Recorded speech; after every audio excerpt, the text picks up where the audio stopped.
Stand by to launch FanStream Sports. 3, 2, 1. Let's start. Hello, sports fans. Welcome to FanStream Sports. Nothing but pure sports. This is the JP Show. JP, it is so good to hear you back on the air. Stand by. Now, here's JP. All right, welcome into a Thursday edition of the JP Peterson Show. We thank you so much for jumping aboard here today and hunkering down, right? Hunker down. Here comes Helene. This one could be a serious storm surge for Tampa Bay, so we have to take it very, very seriously. We hope you guys are getting everything in line. Got your sandbags, everything. Good morning to you, Nick Geddes. How you doing? Do I see bright sunshine coming through your window? We're getting a rain band coming through here. I was going to say, I heard it pouring throughout the night at times, but then this morning I opened up the curtains downstairs and I saw a little pocket of blue, no rain. The little pond out in our backyard was definitely a bit full. This is kind of hilarious, actually, because they could see. Weird. I wish I could. Maybe I could turn my camera and show you. Like, we're getting a major squall coming through here. I'd say the wind gusts are probably in the 25 to 30s, and it's raining sideways. No, literally, the oak tree out here I'm in my front yard. on the kind of the west side of Orlando right now. The oak tree in my front yard literally is idle right now. There is not any wind movement over here. I might have to turn on my phone camera. We could go for an extra camera, but just stay safe, everybody. And the good news is we think it's going to be a fast moving storm. It'll get through quickly. What it leaves behind is going to be, we could always say that right now the Bucks have altered their their schedule a little bit. They're practicing a little bit earlier today. They've gone indoors. In fact, they're getting ready to practice right now. They've gone indoors. The media schedule's all been reworked. They've reworked stuff for Friday, but the game is on, obviously, for Sunday at 1:00. But I don't mean to scare anybody or anything like that. If there's a huge storm surge in South Tampa, there could be major implications as far as resources and everything goes. I don't think they'll reschedule the game, but people getting to and from the game, that may be issue. So we'll see. But make sure you guys are taking this one serious. This storm surge looks like it's going to be really, really harmful along the coast. Up near Newport Richey, they're looking at 9-foot storm surges. Holy moly. That's not good. So you folks on the beach, definitely adhere to these evacuation orders. There's nothing you can do when you're, it's too late. If you get out now, don't wait to see what happens. Yeah, I know, honey. I could see. She's like, it's terrible out there. We're trying to get kids to school, and this is a serious rain band that's coming through. They're already getting bands up into South Carolina and Tennessee. Huge. It's crazy. It's great. Wait, y'all have school? The kids still have school up there? Yeah, in Orange County, they're going to school today. It's worse here than it is there. Casey's loving it. There was no school yesterday, no school today, and no school tomorrow. Yeah. So obviously that's not important in the grand scheme of things, but she's obviously home. So only if there was no school on Sunday at right tackle. As we transition to the Buccaneers, see what I did there. That's great. That's the stuff right there. 40 years of experience only can get you that one. That's right. As we transition. And by the way, setting up the show today, John Kincade's going to join us from the Fanatic in Philly radio icon, who always joins us for these Eagles-Bucks matchups. So look forward to chatting with him and getting the injury scoop on what's going on in Philadelphia. So he's going to join us here in just a little bit.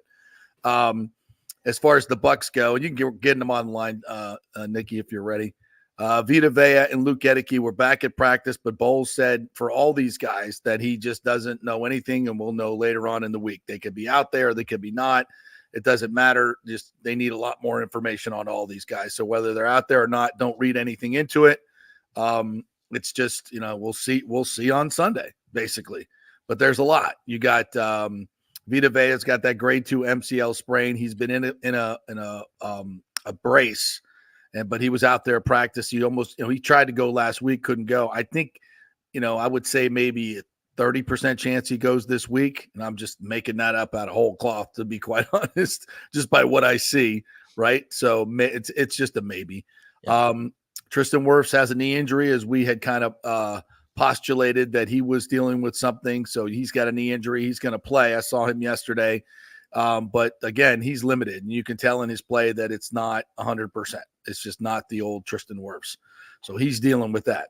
Graham Barton's got an ankle. Mike Evans got a knee. Running back Bucky Irving's got an ankle. Chris Godwin's got a neck. Defensive lineman Logan Hall's got a foot. It looks like the way you're saying this, like Chris Godwin has a neck. He's got a neck. He's got a foot. Like everybody's got. Winfield's got an ankle. Kalijah's got a calf. Cam Johnson's got an ankle. I mean, it's everywhere. But it's for the Eagles as well. So the one guy that is healthy, though, is Saquon Barkley. And he leads the NFL with 351 yards rushing and a 5.6 average and 4 rushing touchdowns and another through the air. Thank God he's on my fantasy team. So it's a battle of the mass units this week. And listen, this is when we talked about this yesterday. This is when coaching is at a premium. Hide your injuries and accentuate your opponent's injuries. Attack them relentlessly. And, and you got to figure out, because sometimes you get guys that come in that are really, really good players and they don't miss a beat. And you're trying to attack an area where they're not really dropping off and you don't know till the game comes, right? You got to look at tape and see who's going to be in there and what you think you can take advantage of and direct your attack at that weak spot. That's such a huge part of great tactical, strategic football. And the great coaches exploit it to their benefit, and the poor coaches get schooled on it and can't hide their injuries, which I would say in the last 2 weeks with this right tackle situation with Luke Gedeke, the Bucs have not done a very good job of hiding that injury. And obviously Hutchinson wrecked the game, and last week with 7 sacks. Well, and it's not just on school, it's on everybody. But from an offensive standpoint, Liam Cohen has got to come up with a better game plan to get this offense on track, despite the injuries along the offensive line. Everybody's got them. And Jalen Carter, and we'll talk about this with John Kincade. You let me know when he's ready. He's good now. He's good all right, now. Johnny, well, let's bring him in. As I call him, the Philadelphia radio icon, also took over Atlanta while I was there. John Kincade from the Fanatic in Philly. What's up, Johnny? How are you? Good morning. Great to hear from you. And I hope you guys are all, most of all, we're all thinking about you. And so many Philly people love Clearwater, and we consider Clearwater part of the Metro Philly area. We're praying for all of you that the businesses are spared, that everybody's lives are safe, and it's all being taken care of down there. Well, we appreciate that. Thanks for the healing vibes from the Philly folks. You're such a big part of this community come springtime, and we love that stadium. It's such a great atmosphere. I wish the Rays had a stadium like that. I wish the Rays would play games in that stadium outside. It would be fun. It's a great place instead of the Walmart they play in. But I digress. You did. Well, Johnny, listen, this is a game of injuries, really. And I was just saying, the great coaches can coach around injuries. They come up with schemes that attack the other team's deficiencies in injuries. And I think this is on both coaching staffs this week to really come up with plans that are going to maximize, those assets right there and what happens in this game. What's going on in Philly with all the injuries? Well, the injuries, we can barely – it's been the topic of conversation since last week's game, because it really was part of the topic of conversation of the entire storyline of the game, to go down there and kick the Saints' backside. Yeah. And then to lose so many starters in the midst of the game, and the backup players that came in delivered flawlessly, which was crazy. But I think, JP, it's a lot easier to be able to step in the midst of a game when Todd Bowles or whoever you're going up against hasn't game planned for you than it is to this week, what they're going to have to do when a coaching staff has a week to prepare for some of the backup guys. But it was so impressive last week. And Vic Fangio, as I said, I'm lining up people now. I said, I want the Fangios because I'm a Fangio of what he's done with this defense. Because last year, the defense was, people said, oh, you're trying to make chicken salad out of chicken, And you can say that on this show. Vic Fangio, with a lot of young players, Vic Fangio has improved this defense and changed the entire outlook on the season because of what people now believe he can accomplish. But there's a lot of injuries. I just wonder, is Todd going to be able to come up with a better plan to exploit where the Eagles are short? Or is it going to be the staff, the veteran staff in Philly, going to be able to exploit what the Buccaneers are missing. And that's where it's at right now. And I can tell you from a Buck standpoint, Vita Vea and Kalijah Cansey inside on defense right now are the biggest misses, I think, and right tackle as well, Luke Gedeke, who I think might play this week. He's missed 2 weeks, and the Bucks' pass protection has been god awful. So I think that's a huge. That's good news, except we don't have anybody that we can line up at wide receiver. I mean, that's honestly, what I was going to ask. I do not expect. Well, here's what I've said all week. There is a chance that A.J. Brown plays in this game. I would never put him on the field. You're 2-1. You got a bye week coming up next week. It's a hamstring thing. Yep. And if you do something to aggravate a hamstring injury and you end up losing A.J. Brown for 6 to 8 weeks, then you got big problems. Yep. I wouldn't play him in the game, especially from what I'm hearing. It could end up being a slippery surface, maybe from the – I think you guys will have that field covered and everything. But it'll be fine. It'll be fine by Sunday. It'll be beautiful. Okay, so it'll be fine by that. Yeah. Okay, well, so that's the idea there is too. But you have no Devontae Smith. So, right. I mean, honestly, it's Jahan Dotson, who you acquired the second to the last week of training camp, to come in here and be the number one target in a passing game. Now, Dallas Goedert's going to be part of that. And I expect you're going to see Saquon Barkley at times lined up as a slot receiver. That's going to be part of it. But honestly, I guaranteed a victory today for the Eagles if they did one thing, JP. What's I hear those injuries, and I hear you talking about it. If the game ends by 3:55 p.m. on Sunday afternoon, 5 minutes before 4 o'clock, if that game goes final, I guarantee you that the Eagles have won it. That means they have been able to run Saquon Barkley and run him and run him and run him, and then Todd doesn't make Jalen Hurts look like a high school quarterback, which he's done 3 of the 4 times that they've met. Well, that's the hope of the Buccaneers right now. But without Cansey and especially Vita Vea in the middle, stopping Saquon is going to be very, very difficult. So Vita Vea may play. Cansey, I'm less optimistic will play. But in terms of run defense, I think they got to have Vita Vea. If they don't, it's going to be very, very difficult to stop Saquon Barkley. That being said, though, when you have no A.J. Brown and no Devontae Smith, Bowles should be able to commit a safety and put 8 men in the box. And if they can't stop the run with 8 men in the box, then there's no reason to play football. Well, that's it, though. And I mean, and that's part of it is, but I think that in a game like this, especially with the limited weapons in the passing game or depleted weapons in the passing game, I would think that Nick Sirianni would want to have – he is great. By the way, since he's been a head coach in the NFL, he's been really great at one thing. His teams have been great. They have the longest drives every year. If you took like the 50 longest clock draining drives in the NFL. That's been a problem for the Bucs. And the Eagles do that extremely well. Taking 7 minutes. They had a 9-minute drive against the Green Bay Packers in the opening game. I think it went 9 minutes in the fourth quarter. They kept the ball away from the Packers. Those are killers. That's something the Eagles do really well. And I believe, JP, that's usually their fourth quarter game plan. I think it's going to be their first quarter game plan. I think it's going to be dink, dunk, do those kind of things. And more importantly, Hurts has got to get rid of that ball, and he's got to get rid of it fast, because I know my old college classmate's going to have some things that are going to terrorize him. Temple Al's proud. We love Todd Bowles here in Philadelphia. So even though he's screwed us over many times, like last year in the playoffs, I want to wipe that smirk off his face. Now, I'm saying that on the phone. I wouldn't say it in his presence because he'd whack me to the other sideline. Johnny Kincade joining us from the Fanatic in Philly. Hey, when you mentioned that game in New Orleans, it sounds a hell of a lot like a game that the Bucs played in Detroit, where they went on the road, beat up, and just played an inspired football game, got a huge win on the road. Despite only having about 220 yards of offense, their defense was unbelievable, but their defense was on the field for 83 plays. And you know what happened? That win led to a loss to the Broncos. The Bucs were completely flat. They had spent all their emotion, energy, everything in Detroit and came back and laid a complete turd in Tampa. Do you sense that Philadelphia, and this is a bigger game, obviously, hey, Tom Brady's going to be there. I mean, that's got to get you up, right? Oh, yeah.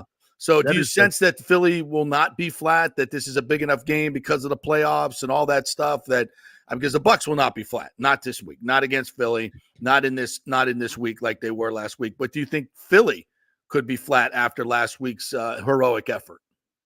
I don't expect that to be the case because the Falcon game was such a disgraceful way to lose a game that I think Nick Sirianni and the coaching staff had their full attention. So I don't expect that to be the case.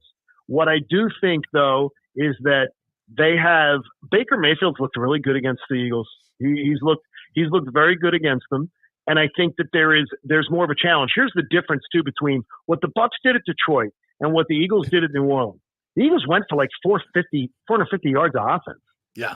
So their defense not only held the Saints to 12 and didn't let them get a touchdown until the fourth quarter, halfway through the fourth quarter. Wow. They were moving the ball offensively all day long. And Nick Sirianni did stupid things and passed on easy field goals that would have made that game 21-24 to 12 instead 21. Nick Sirianni could end up he's the last two games he's been crazy dumb. And yesterday afternoon at the conference, he actually answered a question in the exact same way that I had described it on his drive to work. So we were thanking Nick for listening this morning. The exact same example that I used about him and Kellen Moore, he repeated it in his press conference almost word for word. We played them side by side.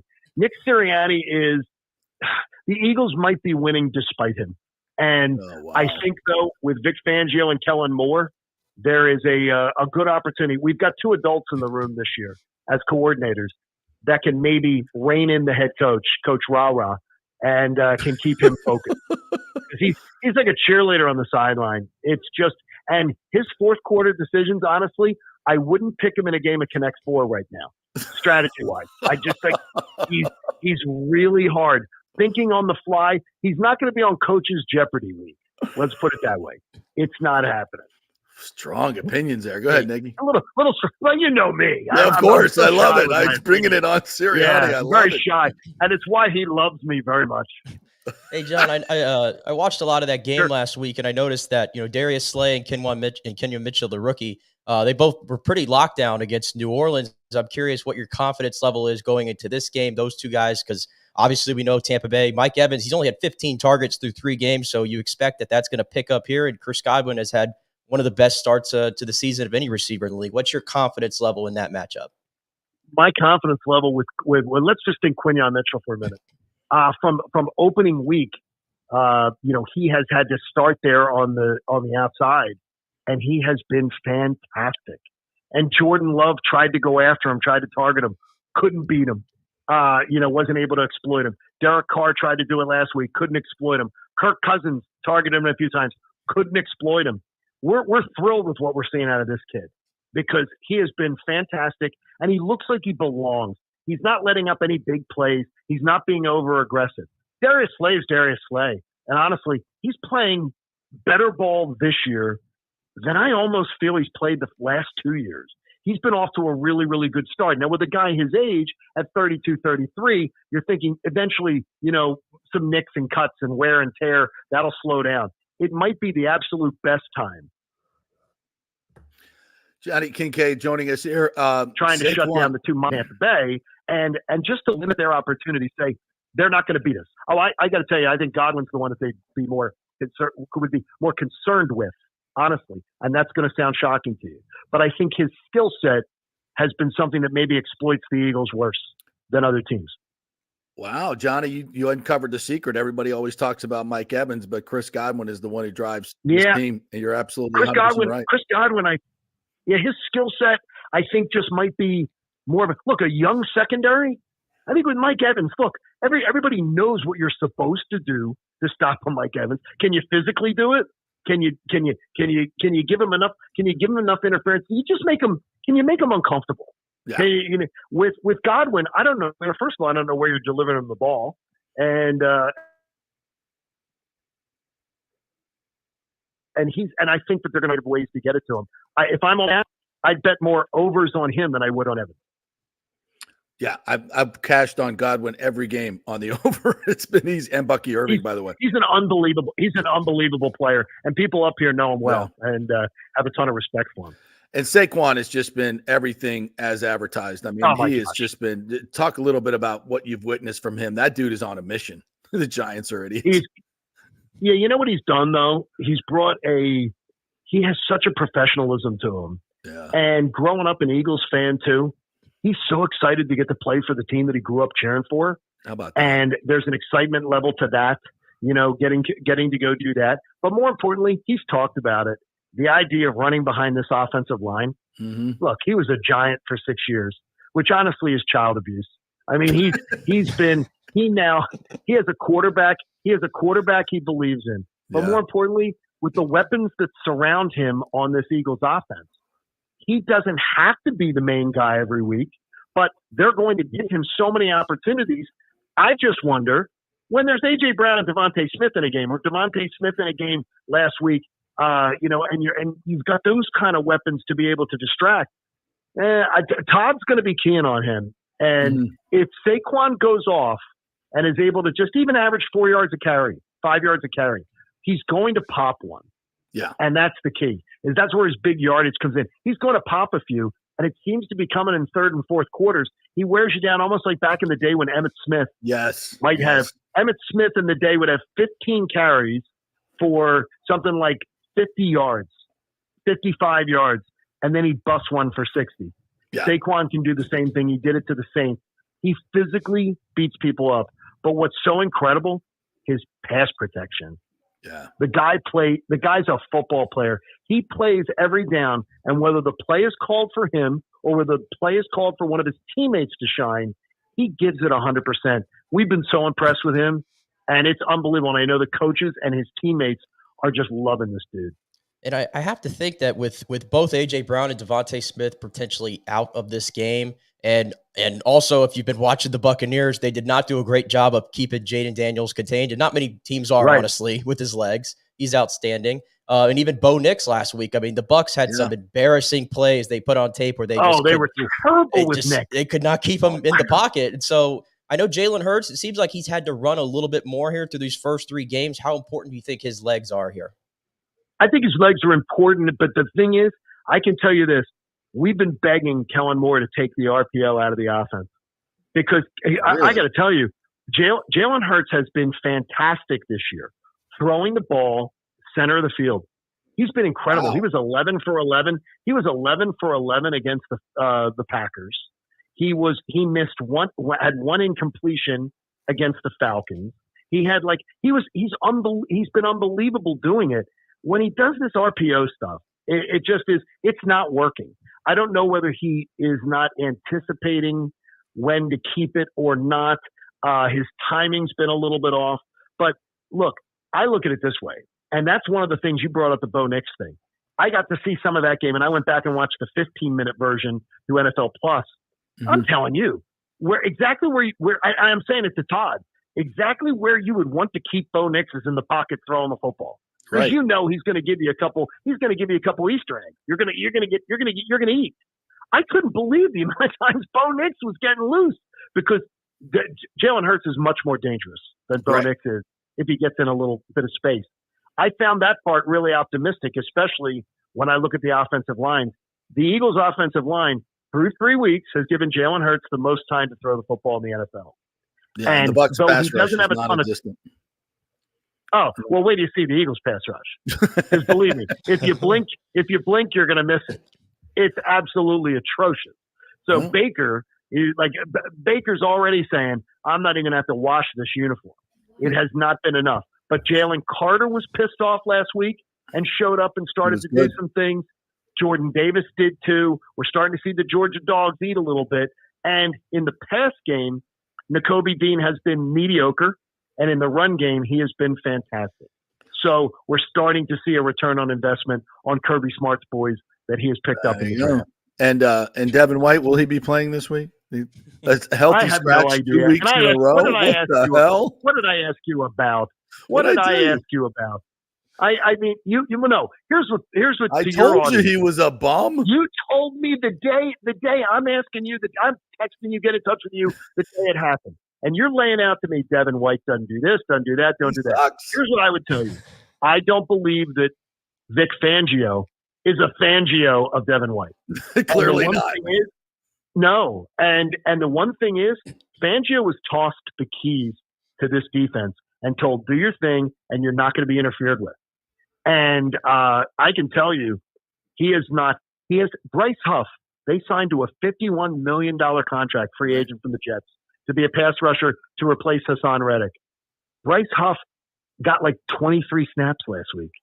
Vic Fangio doesn't give a damn. He has one foot in Shady Acres and 1 foot coaching the Eagles. He's ready to go to retirement after he rides off what he says he wants a championship. He wants to win a Super Bowl and then ride off in the sunset. He doesn't give a damn about how much someone's being paid, where the general manager drafted him. He's going to win football games. And I love seeing that. And the Eagles pass rush is a weakness. So Baker is going to be smiling ear to ear. Sounds like an over game to me. Well, Johnny, great stuff as always. It could be. Yeah. I wish you were coming down for this and I could sit next to you watching this game. That would be super fun. Well, but, text me during the game. We'll have some fun with it. We love Tampa. Everybody in Philly, it's the one thing. We do love your city, and we love the surrounding area, and you people are great. I wish I was going to Burns. Wish we were going to have a dinner at Burns and then watch the game. That would have been great. Well, keep your fans out of Tampa, buddy. Will you? Tell them to stay home as a hurricane. All right, take care of yourself, man. Right, thanks. Appreciate it. Stay here, buddy. The great John Kincade. But they won't. They'll all be here in mass. Oh, we're already bracing for it at this point. There's a lot. There's a lot there to kind of I feel with Jalen Carter in the middle and Jordan Davis against this interior line. I was with Cody Malk and Bredesen getting work last week. I have some real concerns about that. But again, it's on both sides of the ball. Which teams are going to come up with the schemes to maximize their talents and hide their injuries? That's going to be very interesting to watch. And I think the Eagles, I think it's going to be a high scoring game. I really do. I think both teams are going to be going up and down the field. Wow. I see it the opposite way. I really? mean, to me, it's like if Todd Bowles can't develop a game plan here, I mean, literally, you just got to stop Saquon Barkley. I mean, you think in theory, if you can you got to stop Bo Nix. Yeah, if you could literally contain Saquon Barkley, I shouldn't be scared of Jahan Dotson or Britton Covey or Johnny Wilson. Like, I shouldn't be scared of these dudes. But they were getting third down was easy with the Broncos offense. Imagine what the hell Saquon's going to do. I don't even remember the Broncos running backs' names. Like this dude is going to run wild on this. But if Vita Vea doesn't play, all right, we'll take a quick break. When we come back, Hall of Famer John Smoltz is going to join us. We're going to talk about his fantasy football win over me again. And more importantly, we'll talk about the Rays and the upcoming playoffs in Major League Baseball. We're brought to you by the Jeeves Law Group, JEEVESLawgroup.com. Any legal questions whatsoever, they will have a free case evaluation for you. So why wait? Just go to their website, JeevesLawGroup.com. You can email them, set up a consultation, or just call them, and they'll help you out and get that case evaluation for free. And, of course, if you're in an accident, it's the first call you make to the Jeeves Law Group. They are local, they are trusted, and they get results. The Jeeves Law Group. Back in 3 with John Smoltz. Stay with us.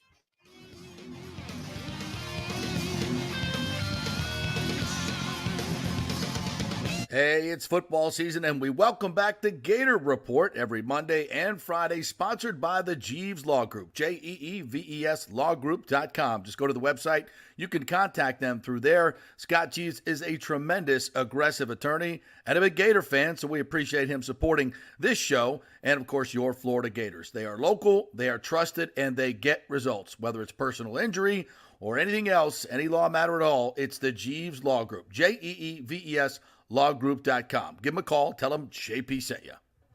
All right, this is for all you guys who don't want to go to the gym and do 5,000 crunches. At Bay Area Modern Medical Center, you can get on the new True Body machine where you can reduce fat and tone up your muscle. It's like doing 54,000 crunches in just 15 minutes.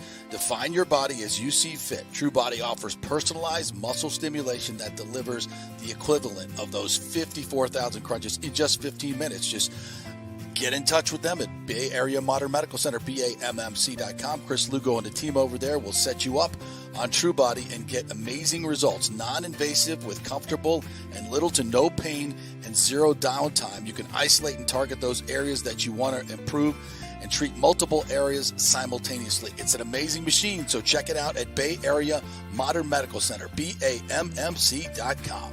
JP here to ask the question, are you planning an event, meeting, or conference? If so, you'll want to call the designers and production professionals at Extravaganza Productions Incorporated. With over 35 years of experience in the events industry, designing and producing every type of small to large event, they can provide a huge resource for design ideas, audio, visual, sound, lighting, decor, and entertainment to turn your event into an incredible experience for the entire audience. Folks, I've worked up close and personal with this group at many national events and Tampa events, and they have unique capabilities that help you save time and money in the planning and execution of your next event. Don't delay. Call these pros today at 813-621-4700 or check out their website at extravaganzaproductions.com. Tell them JP sent you, and they'll provide a free initial consultation for your event. Extravaganza Productions, the best of the business.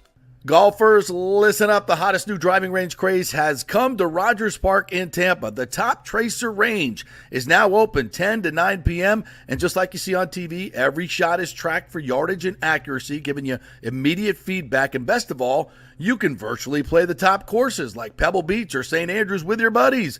Plus, great food and drink options available in the well-appointed hitting bays. Very comfortable out there. Reservations highly recommended, starting at $25 per hour, including balls.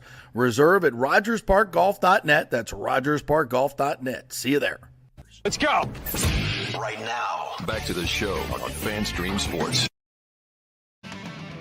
Welcome back to the JP Peterson Show here on this absolute extravaganza we got going here today. We had Johnny Kincade from Philly, also from my Atlanta days, former colleague, and now the Hall of Famer and MLB analyst John Smoltz joining us here. What's up, Smoltzy? How are you?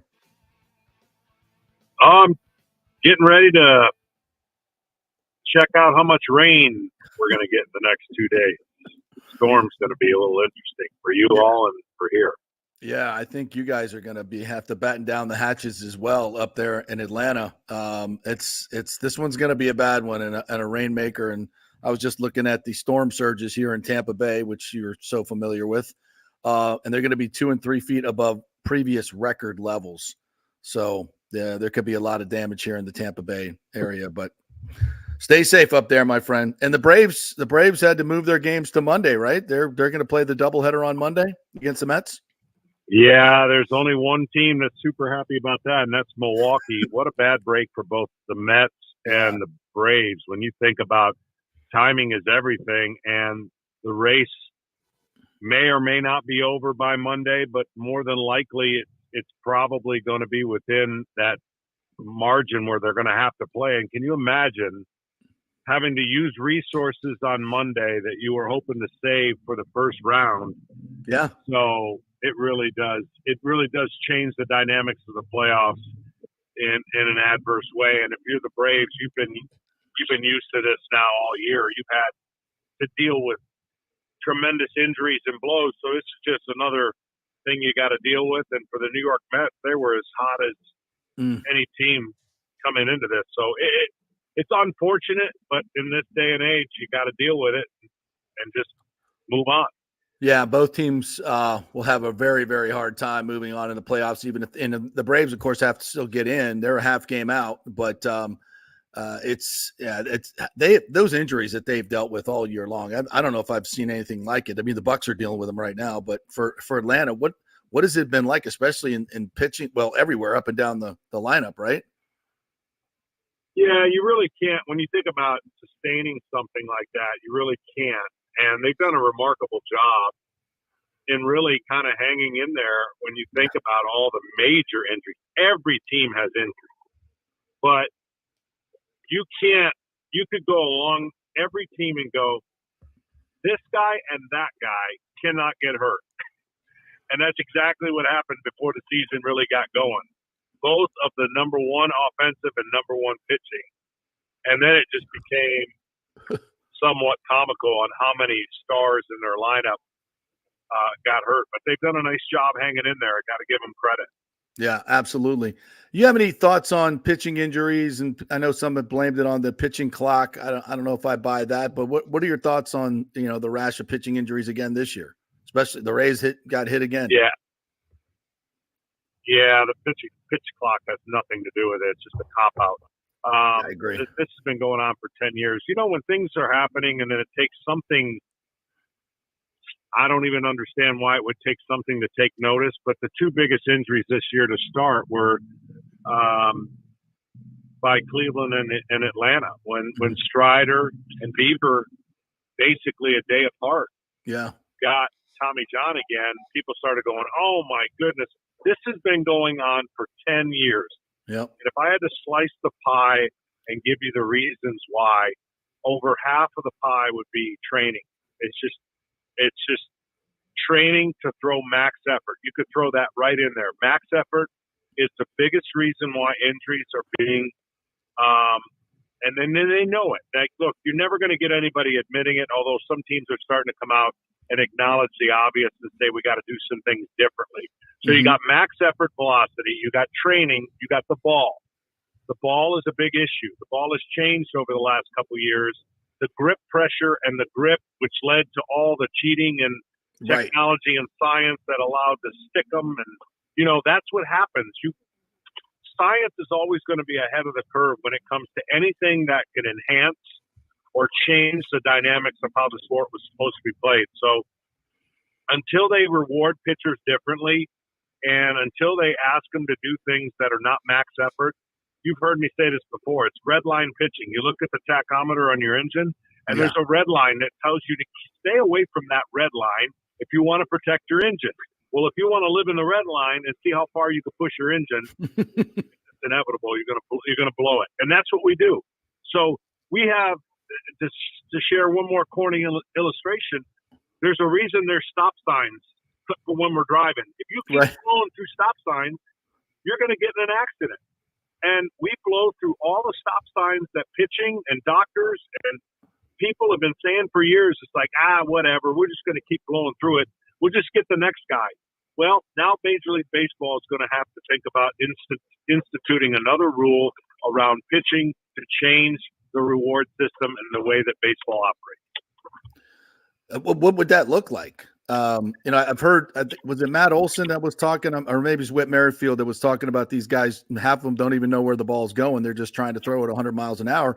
Now it's a safety issue for the batters as well, right? It is. And listen, nobody is doing anything that's against the rules right now. Right. But they've taken advantage of what you're allowed to do at such a rate that it will not self-correct. So, every major sport looks at their sport in totality to say, we don't like this trend. We'll give this trend some time to see if it self-corrects. If it doesn't self-correct, we're going to make a rule change. The problem with baseball for the longest time is they've been the last ones to make rule changes. So when it happens, people get all bent out of shape. Right. You look at hockey, NBA, NFL, they've all made rule changes, and they all get over it really quick. If they could not keep the NFL quarterback upright in the NFL would not be what it is today. They've made those rule changes. A lot of people don't like it. It's cheapened the defense. I get all that. But the NFL looked at it as an entity that says, we can't go down this trend. Baseball did that 2 years ago with the lack of action, with the way the game was being played analytically, and everyone got over it, and now the game is kind of vibrant again, at least with an action standpoint. Yes. The same has to be said for pitching because no one is promoting something that we know is long-term has value. So you can tie the pitcher to the DH. That's one way where teams can still operate the way they want. But you know what it eliminates? It eliminates the opener. I don't even like saying the word opener because that's a dumb made-up word. But that's what's happened. And you flush your system with so many pitchers that they can't stay healthy, but you get 35 to 38 of them in a year. What I would strongly suggest is that you limit how many relievers can be on your staff. If you start doing the limitations to either the up and downs in the minor leagues, So imagine if you're limited with the amount of resources you can have as relievers. You're going to teach your starters to go longer. You're going to change the reward system, Right. and you're going to go back to what they've always been able to do. But if you want to operate the same with new rule changes, good luck to you. You can do that. See, that's the beauty of rule changes. Philosophically, you have to make a decision. Do I bend towards the rule changes, or do I stay the course and think I can still do it? That's a great point. And, when I think of the Rays, we switch it over to the Rays have done that. They basically use arms as disposable entities and just say, we're just going to go through 38 of them. We want you to throw that slider because it's your best pitch on every single pitch. Keep throwing it, keep throwing it, keep throwing it. Arms aren't made to do that, right, John? I mean, how often did you throw? You have to give your arm a rest. You weren't throwing max effort. I'm sure I know Maddox wasn't, and I'm sure Glavine wasn't either. Think about this one central stat. The use of the fastball is the lowest it's ever been in the history of the game. But the velocity of the fastball is the highest it's ever been. But the spin rate and the velocity of breaking balls is being used more than ever before. That, I would make an argument, is the devastation of arms, because we live in an addicted society. You show a 7, 8, 9, 10-year-old a curveball, do you think they're going to have the resources to go, I should only throw a couple of them? No, they're going to throw them every chance they can because no one can hit it. Right. So when I talk about the addiction to information and what we've gotten used to, swing and miss stuff, show the hitter everything you got, only go through the lineup 1.5 times. In theory, that's going to keep everybody healthier. It hasn't worked. Right. It's backfired. The reason it's backfired is the arm can't sustain it. Mm-hmm. I would love to see somebody do this and just see if my argument holds water. If you have a 98-mile-an-hour fastball, I don't agree you should throw it 98 every single time. That means you have the capacity to do it. You should save some of those and be able to pitch, but we can't have the time to teach and prepare pitchers the right way. But throw me 120 fastballs, and I don't even care if they're right down the middle. I'm saying it's easier on your arm to do that than make nasty pitch after nasty pitch after nasty pitch when you're not even in a tough situation. So to answer your question, Glavine pitched off his fastball. No one would know that. They would just know his changeup's good. Maddox pitched off his fastball. We threw a high percentage of fastballs, but we never maxed effort. Right. How is it that guys in our generation, we were not better, by the way. We're not claiming we're better. The guys today are way better. But guess what? It doesn't matter. They're not lasting. Yeah. But why is it we never maxed effort and the majority of us kept our fastball the whole career? Yeah. There's something to be said to that. And then, oh, by the way, if I have to hear this one more time, my head's going to spin. The team went through a long postseason run, and that's why we went through 14 in a row. Nobody told us, hey, you guys are going to have a tough year next year. So the value of what we were being rewarded for then mattered to us. That's what we chased. The value of what guys are being rewarded to now matters to them. That's what they're chasing. Mm-hmm. It's really not their fault. You can't even get a young, mature pitcher to go, hey, you know what? I really want to pitch 10 years. I'm going to throttle it back. That guy will get set down. He doesn't even have control over his own career. It's such a great point. Go ahead, John, do you think I saw this, there's the talk about the 6th inning mandatory rule change that MLB is reportedly maybe trying to implement. Do you think that would go or sort of change the way that pitchers sort of have to adjust in terms of the stuff that you're saying? I mean, somewhat. It's a good starting point. Yeah. When you're thinking about the root cause again of this whole epidemic, it's really been this max effort stuff. when people talk about going to a 6-man rotation, I kept screaming, that's the worst thing you can do. And they're like, why? I said, you give a guy that throws 98, 99 an extra day, what do you think he's going to do? Do you think he's going to throttle back? He's going to think he can throw harder. He's got an extra day. It's all backfired because out of a computer and a spreadsheet, it makes sense. It really does. And when I see the kind of stuff and when I see the kind of stuff coming off of the mound, I kind of drool too. But then I realize that can't last. No. I want to see Paul Skeens pitch for 10 years on the track he's on. Just go back. I just want somebody to tell me one dynamic stud that came in the game that lasted. You cannot think of one, maybe other than Garrett Cole, and he just recently, got hurt. That's my point. When you have a great talent, we're de-developing greatness. We're taking them in short stints and going, we don't care after 3 years if he breaks down because we're going to get another guy coming right behind him. That is a bad philosophy. Yeah, I don't like it.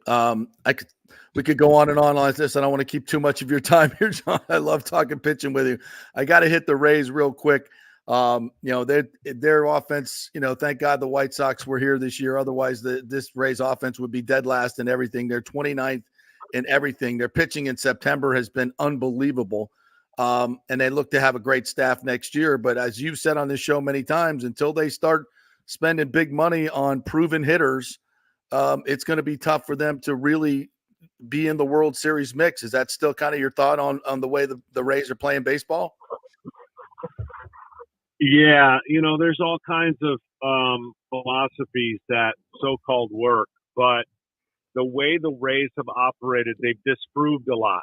But it's kind of still a delay to what the question you're asking. Like, how many miracles can you pull off? Right, exactly. Right? How many different things can you show how valuable your information, how smart you are, which they are. It's no denying they have great assessment of ability to gather information and put a game plan together and execute it. But then what comes in the way of that is that's only if everyone stays healthy. Right. And so because of where they play, because of their payroll and how they operate, they have to make great decisions.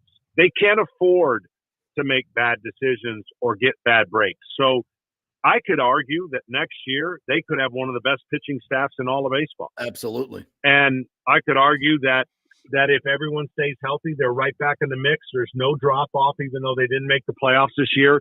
But to your point, are they going to stay with the philosophy of hitting that has always been? That's a tough way to go about it. They have money to spend, John. They've got lots of money to spend. Yeah. They just choose not to. They get plenty of money. They get $300. But they have a $45 million payroll going into next year. Would you, if as a fan, I'm saying, go get me 2 or 3 hitters. You can afford it to get over $100 million payroll for the first time ever. It's not that much money. It's still $60 million below the average, the payroll average. Why would you not? Yeah. Why would fans not say, go spend some money? You have a generational pitching staff next year. Go get me 3 hitters and spend the money. Right? I mean, this is not rocket science. Yeah, and they might, but there's also the elephant in the room where they've had one of the worst breaks in the history of baseball with their young shortstop. Yeah. Oh, yeah. That is a franchise ruiner, right? Yeah, I mean, you cannot anticipate something like that where they went and spent the money on a franchise difference maker, a shortstop who's talented beyond belief and may never play again. Yeah. So you can't, it's hard. Like I said, you that might have been a direction where you go, okay, now we can add some pieces. When you lose that and it's not replaceable, maybe that had some impact in some of the things that they were going to do and now can't, and they got to reshape and rethink. But the simplest answer is yes, if they spend a little bit more money and get a little bit more of that offensive opportunity, you can say really easily that a team this year, if you look at all the teams that did not make the playoffs, I would put all my money on Tampa Bay and the Rays being the team that would definitely make the playoffs I agree. of all the teams that didn't make the playoffs this year. All right, before you go, give me just a couple of minutes on these playoffs. I mean, the Dodgers, I think, have kind of underperformed this year with although they've had some injuries, but their lineup, everything, Shohei has just been unbelievable. And the Yankees have kind of recovered now. Who do you see as the hottest and the best teams going into the playoffs? Yeah, this is going to be to me, and I have the National League this year, so I'm really excited about the matchups and the first time we're ever going to see Ohtani in the playoffs. How about that? Really is something that needs to happen. Yeah. And I think anybody, and I mean this, with the exception maybe now of the bad break with the Mets and the Braves, whoever gets that last spot, anybody can make a deep run in the National League. I really think that.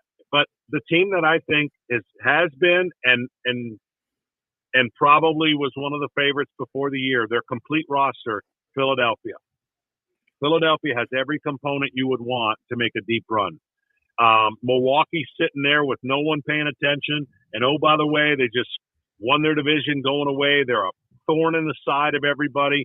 But San Diego, dangerous. Like, I can make an argument for every team on why they could make a run and upset. This is about matchups in the 3 out of 5 series. Mm-hmm. Whoever gets through the first round, there's some bad matchups for certain teams. In the American League, I would not want to play the Cleveland Guardians.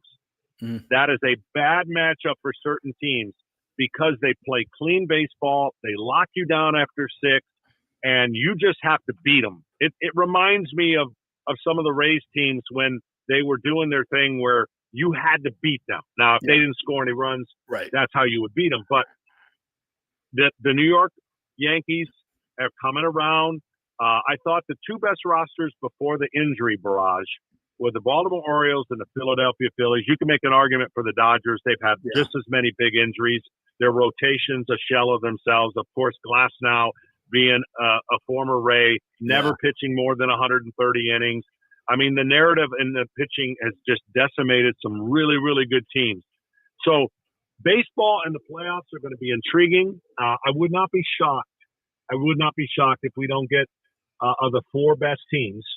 You know, again, I'm hopeful that the 4 best teams some of them get by this rest period because it's been bad the first 2 years of this playoff formula for the 4 best teams. Only the Astros have been able to survive that nuance in the playoffs. All right, before I go, what is this sorcery you have over me in fantasy football? What the F are you doing? What kind of – are you sacrificing chickens? Like, what the hell's going on? Every lineup I roll out against you has a 90% chance of winning. Your kicker scores 70 points one time. I have Chase and Saquon this last week, and I still effing get beat. And you put your second team out. I know. There. What the hell? I did. And then deal with the devil if you're done. This part isn't going to sound good for you because I really did. Like when I looked at who I was playing and I just figured, okay, we don't, in our league, which is different than most, we can only play guys 10 times. Right. So I got my team together and I said, guys, I know I'm not putting my best lineup out, but we're going to have, the luxury down the road to be able to utilize everybody to the max. So we're just, not that we're throwing this game, but that we're going to put a secondary lineup. I need these guys to step up, and they did. And I'll be honest, my son drafted my team this year. I wasn't able to make the draft. And so now I feel like I'm kind of the Rays, mixing and matching and doing the little things. So I can't explain it. Just like I couldn't get Tony Gwynn out, but it is an amazing run. Yeah. Or did you just, what you didn't want to say, which would have been worse, is like, we're playing JP. It doesn't matter who we put out there this week. I'm going to win anyway. It's just the way it goes. So thank you for not saying that. That was nice of you. Hey, Johnny, thank you so much. We'll be watching in the playoffs as always. Love your work, and thank you for being a friend of the program. We really, really appreciate it. And the folks in Tampa Bay, we love you, partner. Thanks so much. All right. Stay safe. All right. Thank you. We will. The great John Smoltz right there. Yeah, it's brutal. It's brutal. It just doesn't matter. Literally, I think last year his kicker was playing on Monday Night Football, and I had like a 60 or a 50-point lead. And that was it was Zerline or something. I forget who it was who kicked 2 60-yarders in one game. and a 50-yarder. He scored literally a kicking record for points. Yeah. And he beat me. Listen, some people are better at fantasy football than betting, and some people are better at betting than fantasy football. And you seem to be much better at betting than fantasy football. Which is good because I can make more money. At least you profit off of that. Yeah. Parlays have been nice. I'm not like everybody else. Nobody can pick NFL games anymore. It's like if you're sitting there trying to make money on spreads and picking games. This is like this so far this season. It's like you just got to stay away from NFL lines because nothing makes sense right now. None of it. Nothing makes sense. Like I bet it's a total week-to-week league. Like I bet tonight everybody's throwing everything on Dallas to rebound because they're playing the Giants. But see, I love the Giants in this spot tonight. But I bet the Giants play really hard in this game. Yeah, I love the Giants in this spot tonight. Because I think number one, Dallas is in disarray. Listen to Micah Parsons talk. He's calling out. He's calling out. They'd be like, "You got to stand up as a man." Like you're in the locker space, and like you're talking about a dude 3 squares down, and you're like, "You got to stand up like when are you going to stand up like a man?" And I'm like, that franchise, man. It's like it literally is days of our Cowboys. Every single year, it's like the head coach has no like certainty with his future. Everybody's calling for Mike Zimmer's head 3 games in. They got injuries. CeeDee Lamb is like self-reflecting on his attitude on the field from last week. And then, like you said, Micah Parsons and Dak's not doing media this week on a short week, which is weird. Like it's always something. A flawed team, and it's a flawed team. Like the players that they've lost, like they are a flawed team. Everybody wants to say, "Oh, it's the Cowboys from last year." No, it's not. No, this from a personnel standpoint, especially defensively. Not only did you lose your coordinator, I know the Packers took him to the cleaners. I get it, but Dan Quinn and took some of those players with him, probably the good ones. That defense cannot stop the run. You cannot. They can't stop the run, and there's nothing they can do about it. And the Giants are coming tonight, and they're gonna be. Look, they're gonna be enthused. Short week. Dallas has to travel.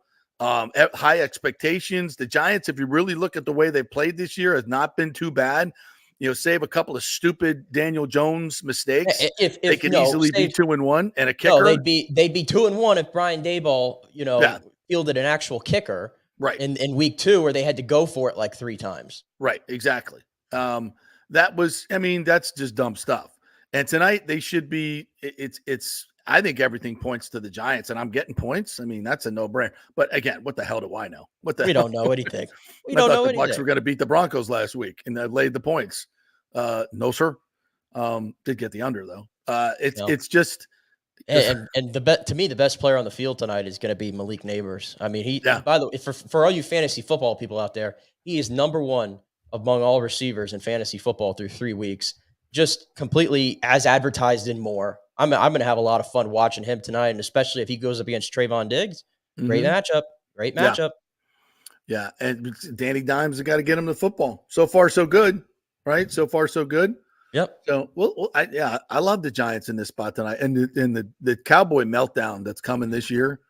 They've got no running game. They've got no running game, and their offensive line is not nearly what it's been. Over nearly the last as good. decade. No. They're a flawed football team. They're really a flawed football team. Like they're not very good. Right. By the time the Bucs get to them late in the season, they may have completely quit by then. That's that week 15 at Dallas. Yeah.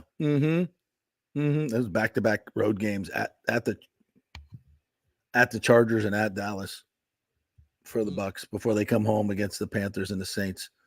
But it's all about the Eagles, though. All about the Eagles this week, and it's going to be such an interesting game. Anyway, big shout out to John Smoltz. That was a lot of fun. I love that pitching discussion. It's just wow. Fantastic. Could you just talk pitching? I mean, I want to put that up later on today, and hopefully it gets a lot of national play because he's so right. He's so right, and I don't want to criticize the Rays pitching because their performance is exemplary. I think they were 10th in the league in ERA this year, but August and September, especially September, they were just lights out. Yeah. And I think it was Evan Klosky put up something that in September, if they'd have won all their games where they held the opposition to 2 runs, they'd have been in the playoffs. Think about that. 2 runs. And also if the Rays wouldn't you can't score 3 runs a game. And if the Rays wouldn't have accounted for 10% of the White Sox wins this year, it'd also be a different story as well. That's true too. You think about that. Remember early in the season, they played the White Sox twice, and they dilly-dallied around and couldn't beat them, and that is the difference right now between the Rays being in the playoffs and not. Wow, how about that? Through everything else that they went through. If you just would have taken care of business against the worst MLB team Can I say this? The Rays would do nothing in the playoffs. They would do nothing. And just I hate that, especially now when 7 teams get in. It's like what are we doing? Like it's so you get into playoffs, oh, great season. Really? If you score no runs in the playoffs and just get dismissed, is it really an accomplishment? Well, it's still only 6 teams that get in. I don't think it's 7. Or 6. Yeah, there's 6. Yeah. I mean, with all the teams that get in, it's just, to me, it's just ridiculous that so many. If you don't do anything and you have no chance to do anything in the playoffs, I get it. You made the playoffs. It's a good season, but it's around here. We treat it like it's the ultimate. Oh, we made the playoffs. We hang banners. And we hang banners. Like, no, not really. It's not that big a deal. To other franchises, you got to win championships, and they're just not set up to do that. But when you look at this Rays team, my God, look at this pitching staff. Just go out for 1 year. And I know sometimes it's backfired on you. I mean, if you go back to Nelson Cruz, okay, I get it. But he was 47 years old. Go get me a dude. I'm just saying it right now, and I know you're thinking the same thing. I want Pete Alonso. Yes. I at least get in the sweepstakes, something. Give that guy an offer. I know he strikes out, and I know he's not. I don't care. He gives me 35 to 40 home runs every single year. When have we ever had that? Well, go back not to 2008. consistently. You get Carlos Pena.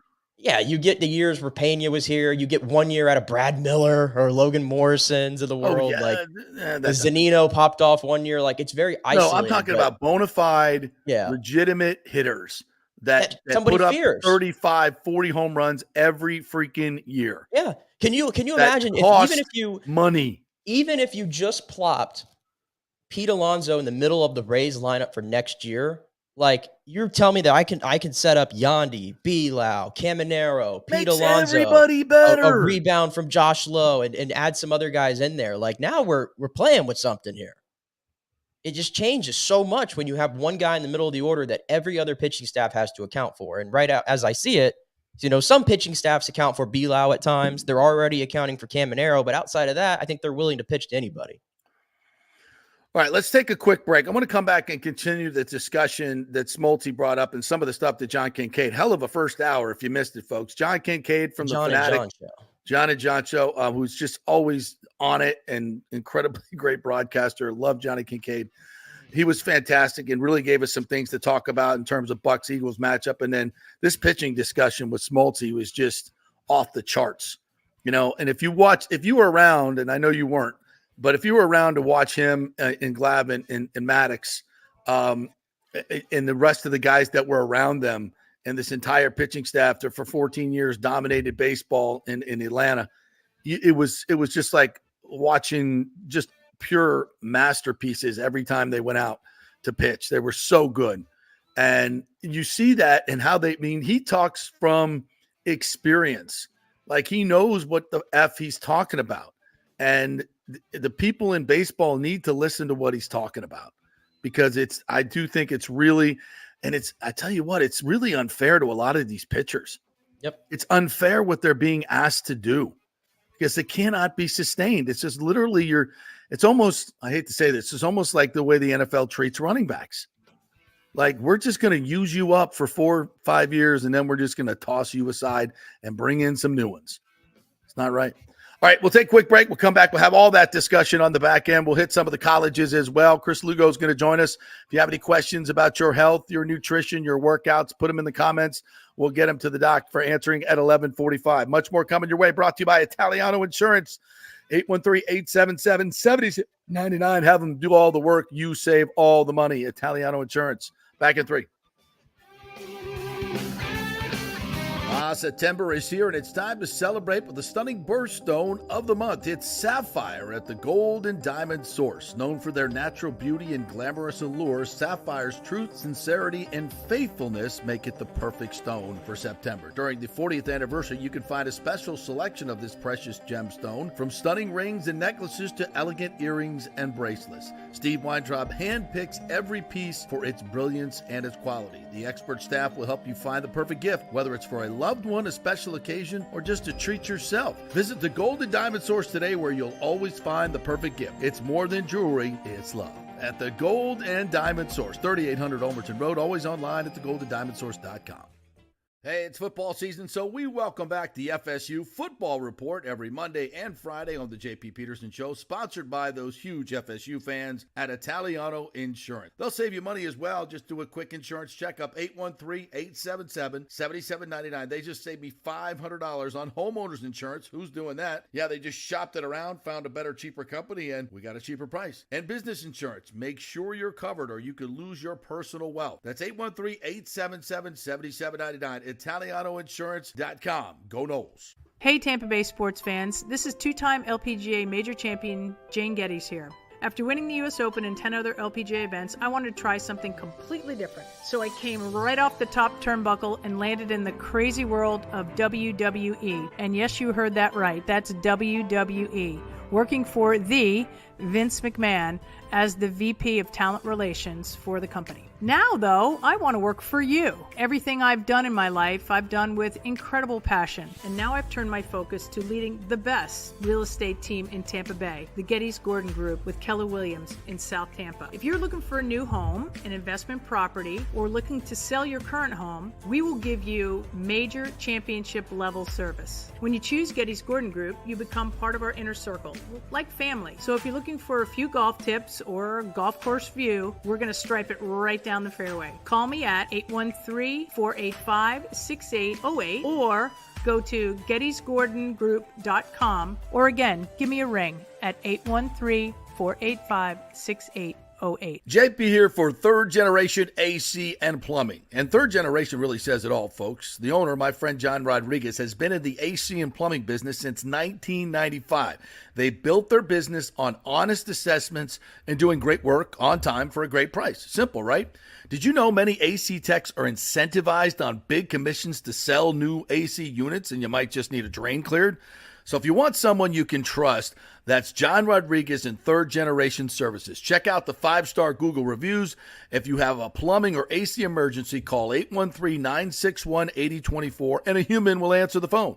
That's 813-961-8024 or go to thirdgenerationplumbing.com. Ciao, Paolo Tini here, owner of Caffè Paradiso, one of South Tampa premier traditional Italian restaurant. We were recently voted number 3 on Open Table list of Tampa Bay's top 10 restaurants. We're very proud of that because we take great care of preparing each dish by hand with homemade sauces, pastas, only the freshest local ingredients. You won't see the big institutional vendor trucks pulling up to our back door. We get our seafood from local vendors. Sometimes I even drive out to Topper Springs and pick out our daily catch right off those boats. So stop by and say hello. Try our traditional lasagna, the fresh veal, some of our signature dishes like capelli al granchio, that is angel hair with lump crab meat, our branzino, that is a sea bass. We're located at 4205 South McDill, and you can make a reservation on Open Table and read all the great reviews. See you soon. Ciao. Grazie. Let's go. Right now. Back to the show on FanStream Sports. All right, welcome back to the JP Peterson Show here on this Thursday with Nick Geddes from On3 Sports. We thank you guys so much for joining us. We love talking Tampa Bay sports with you. We do it each and every day, Monday through Friday, from 10 to 12, and always available as a podcast. So please like and subscribe to the podcast. Get the notifications when it drops each day and every day around noon, so you can listen to us anytime or join us live and comment like our great friends here that jump in just about every day. And, of course, we're brought to you by the Gold and Diamond Source. Don't forget, guys, they got plenty of things for you as well. Go head on in there and get whatever you like. If you're looking for a new watch, they've got the baller watches that are very expensive. They've got some that are less expensive. They've got everything and all the different kinds of watches there. So It's a one-stop shop for all different brands, and you can compare and contrast. And also, of course, if you're looking for a necklace or something for the ladies, anything you want, there's in the Gold and Diamond Source. Great time to buy right now. Prices are low, and you always get the best staff and service there at the Gold and Diamond Source. So we thank them so much for being a big part of the show. Let's get to some of the comments. Yeezy says, I think Bowles, it's not nice. Yeezy, come on, be better than that. Can outcoach Sirianni. He is awful. I thought it was interesting, Nick, that Johnny Kincade said they now have two coordinators who are adults in the room, and Sirianni's just they're winning in spite of him. I think that's I would agree. That's true. Yeah. I mean, even like in the Saints game, like they had some opportunities to take points and he just kind of kept going for it. And they never converted. And it just kept that game low scoring the entire way. So, and I know John Kincade, following him on Twitter, he wasn't exactly thrilled with his decision to throw in that week 2 game against Atlanta when they had a chance to win that game. Yeah. I mean, if Saquon catches the football, it's a perfect call. So it's one of those catch-22s, but. Yeah, I like the call. I never get upset with the execution is what it is. You got to catch that football. I mean, that's all there is to it. You called a play. It was wide open, hit him in the hands. He's done everything else during the game. It just didn't, you can't, if strategy doesn't work, it doesn't mean it was bad strategy. Yeah. Like what happened on the play? You dropped the football. Now you could say, well, that's part of it should be in the equation that a guy could drop a football. But listen, nothing is guaranteed either way. Even if it's a short field goal, they can miss that. And I still need my defense to not go into just straight prevent mode. Right. Just let him come right down the field. 34. Kirk Cousins got all the love for that, and I'm not taking anything away from him. But if you watch the Eagles D that they were playing there, it was your classic prevent, and we know that prevents nothing. Yeah, very soft. So, yeah, I mean, when in a game where coaching is going to be at the utmost, you say, well, they've got good coordinators, and they're making most of the decisions. But in terms of game management, it's Sirianni, and let's hope he steps it up. I want to see, though, in the matchups in this game, I'm always going to be looking at the Bucs corners and specifically how they're playing, in terms of how far up they are on these receivers. If you're not having to worry about there's no A.J. Brown, no Devonta Smith, there's no need to be playing 10 yards off the football. Hell no. Scared. You got 2 corners who specialize in playing man tight coverage, just like you did against Detroit, and it worked like a beauty. So I want to see those, specifically Jamel Dean. I need to see Jamel Dean up on some of these guys. I agree. Christopher Cole is reading my mind. Run blitz and play press man. Yeah. And if they hit a couple balls, so what? Stick with it. It's the best plan. If Jamel Dean can't stay with Jahan Dotson, then he doesn't need to be in the league. If Zion McCullin can't stay with Devontae Smith ain't playing, and I don't think A.J. Brown's playing. I think Kincade was right. With an off week coming, why would you do that? Zion's been PFF's number 1 corner through the first 3 games of the season. We probably haven't talked about it enough, but he is turning into an absolute stud over there at outside corner. Yes, he is. We talked to him yesterday. I posted some of that sound, and I asked him, really, basically, are you guys pissed off this week? Because he said they weren't pissed off enough last week. He said, yeah, we're pissed. And they're coming to play this week. They're coming to play. I don't know. I want to break down the game a little bit more. I want to watch a little bit more tape on Philly, but it's a coin flip game for me. I think Philadelphia is better than they were last year. I think the Bucs injuries right now are just catastrophic. I just don't think they can play in the trenches without Gedeke, without Cansey, without Vita Vea. I don't see how they stop that run game for I don't see how they get any pressure through. There's all this talk too about Lane Johnson because he suffered a concussion. Right. What's his availability? And I'm like, oh, that could be a strength if he doesn't play. Well, I thought the Broncos being without McGlinchey was going to be a strength for the Bucs, and they didn't do anything there. So I think either way, the Bucs pass rush is just going to be up against it all year long.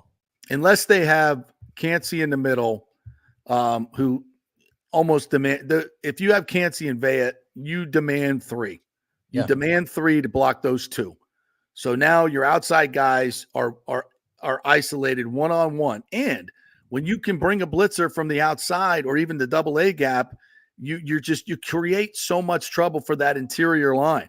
And if you bring a blitzer up the middle with Cancey and Vea, you force them 3-on-3, somebody's getting through. Yeah. Vea's either pushing that guy back into the lap of the quarterback, Cancey's beating him quick, and there's pressure up the middle, or the rusher's coming free.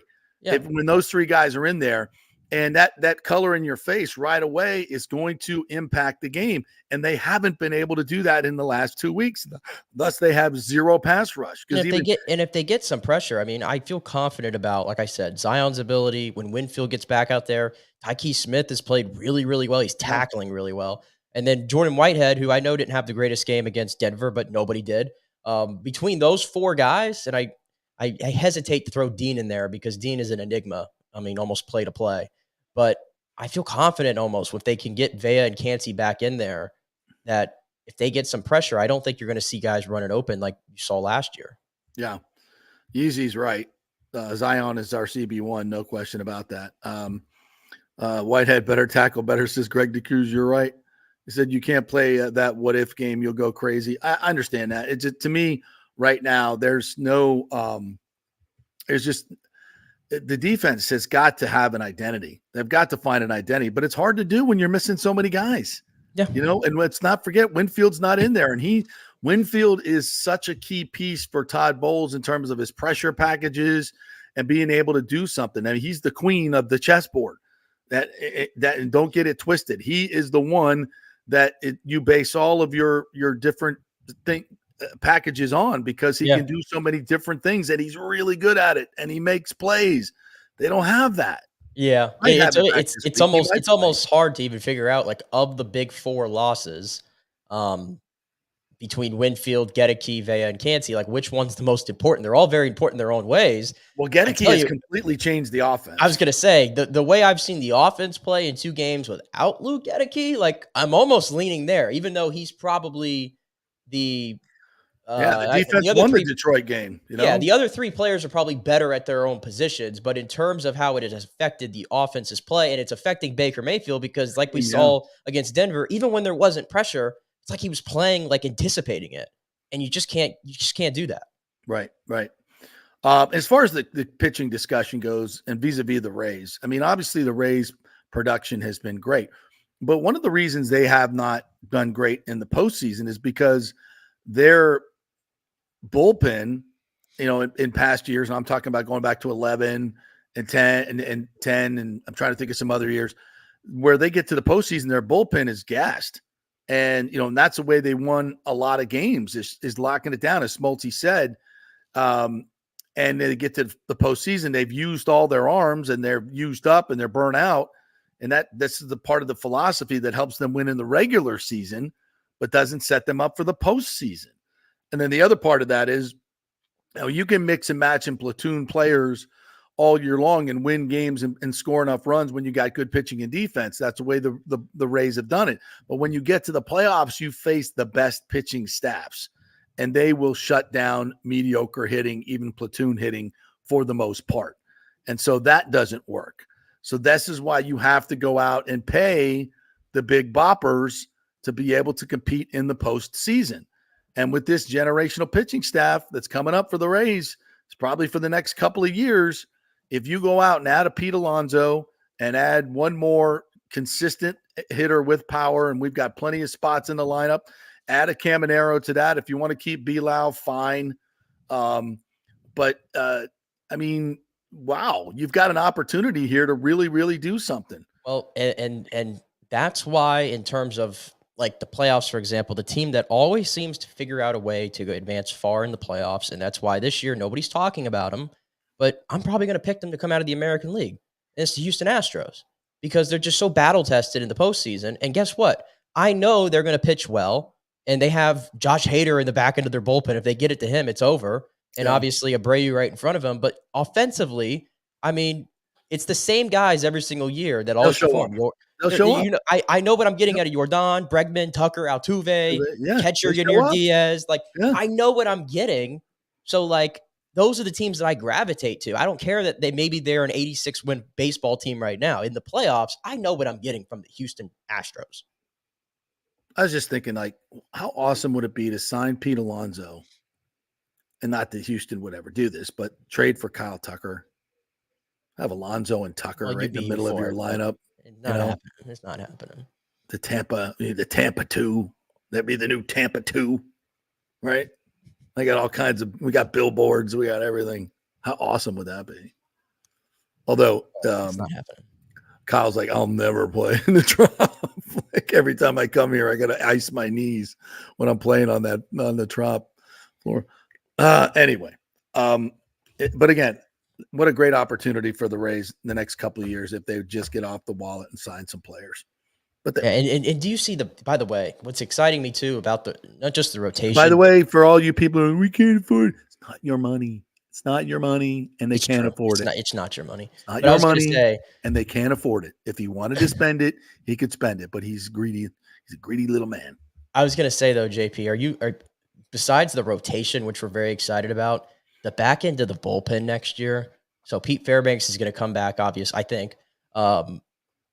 Drew Rasmussen obviously looks like he's going to be a bullpen piece moving forward, which I'm okay with. I want him to stay there. Stay there. I like him. I like him back there.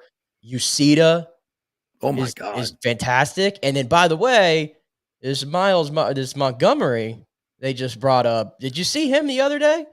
I did not. He mowed down the Astros. He faced 6 batters and struck out all 6, and is throwing 99 from the left-hand side. Who's this guy? Montgomery. Was it Miles Montgomery? I think is his name. Oh yeah. Where did he come? Well, he was.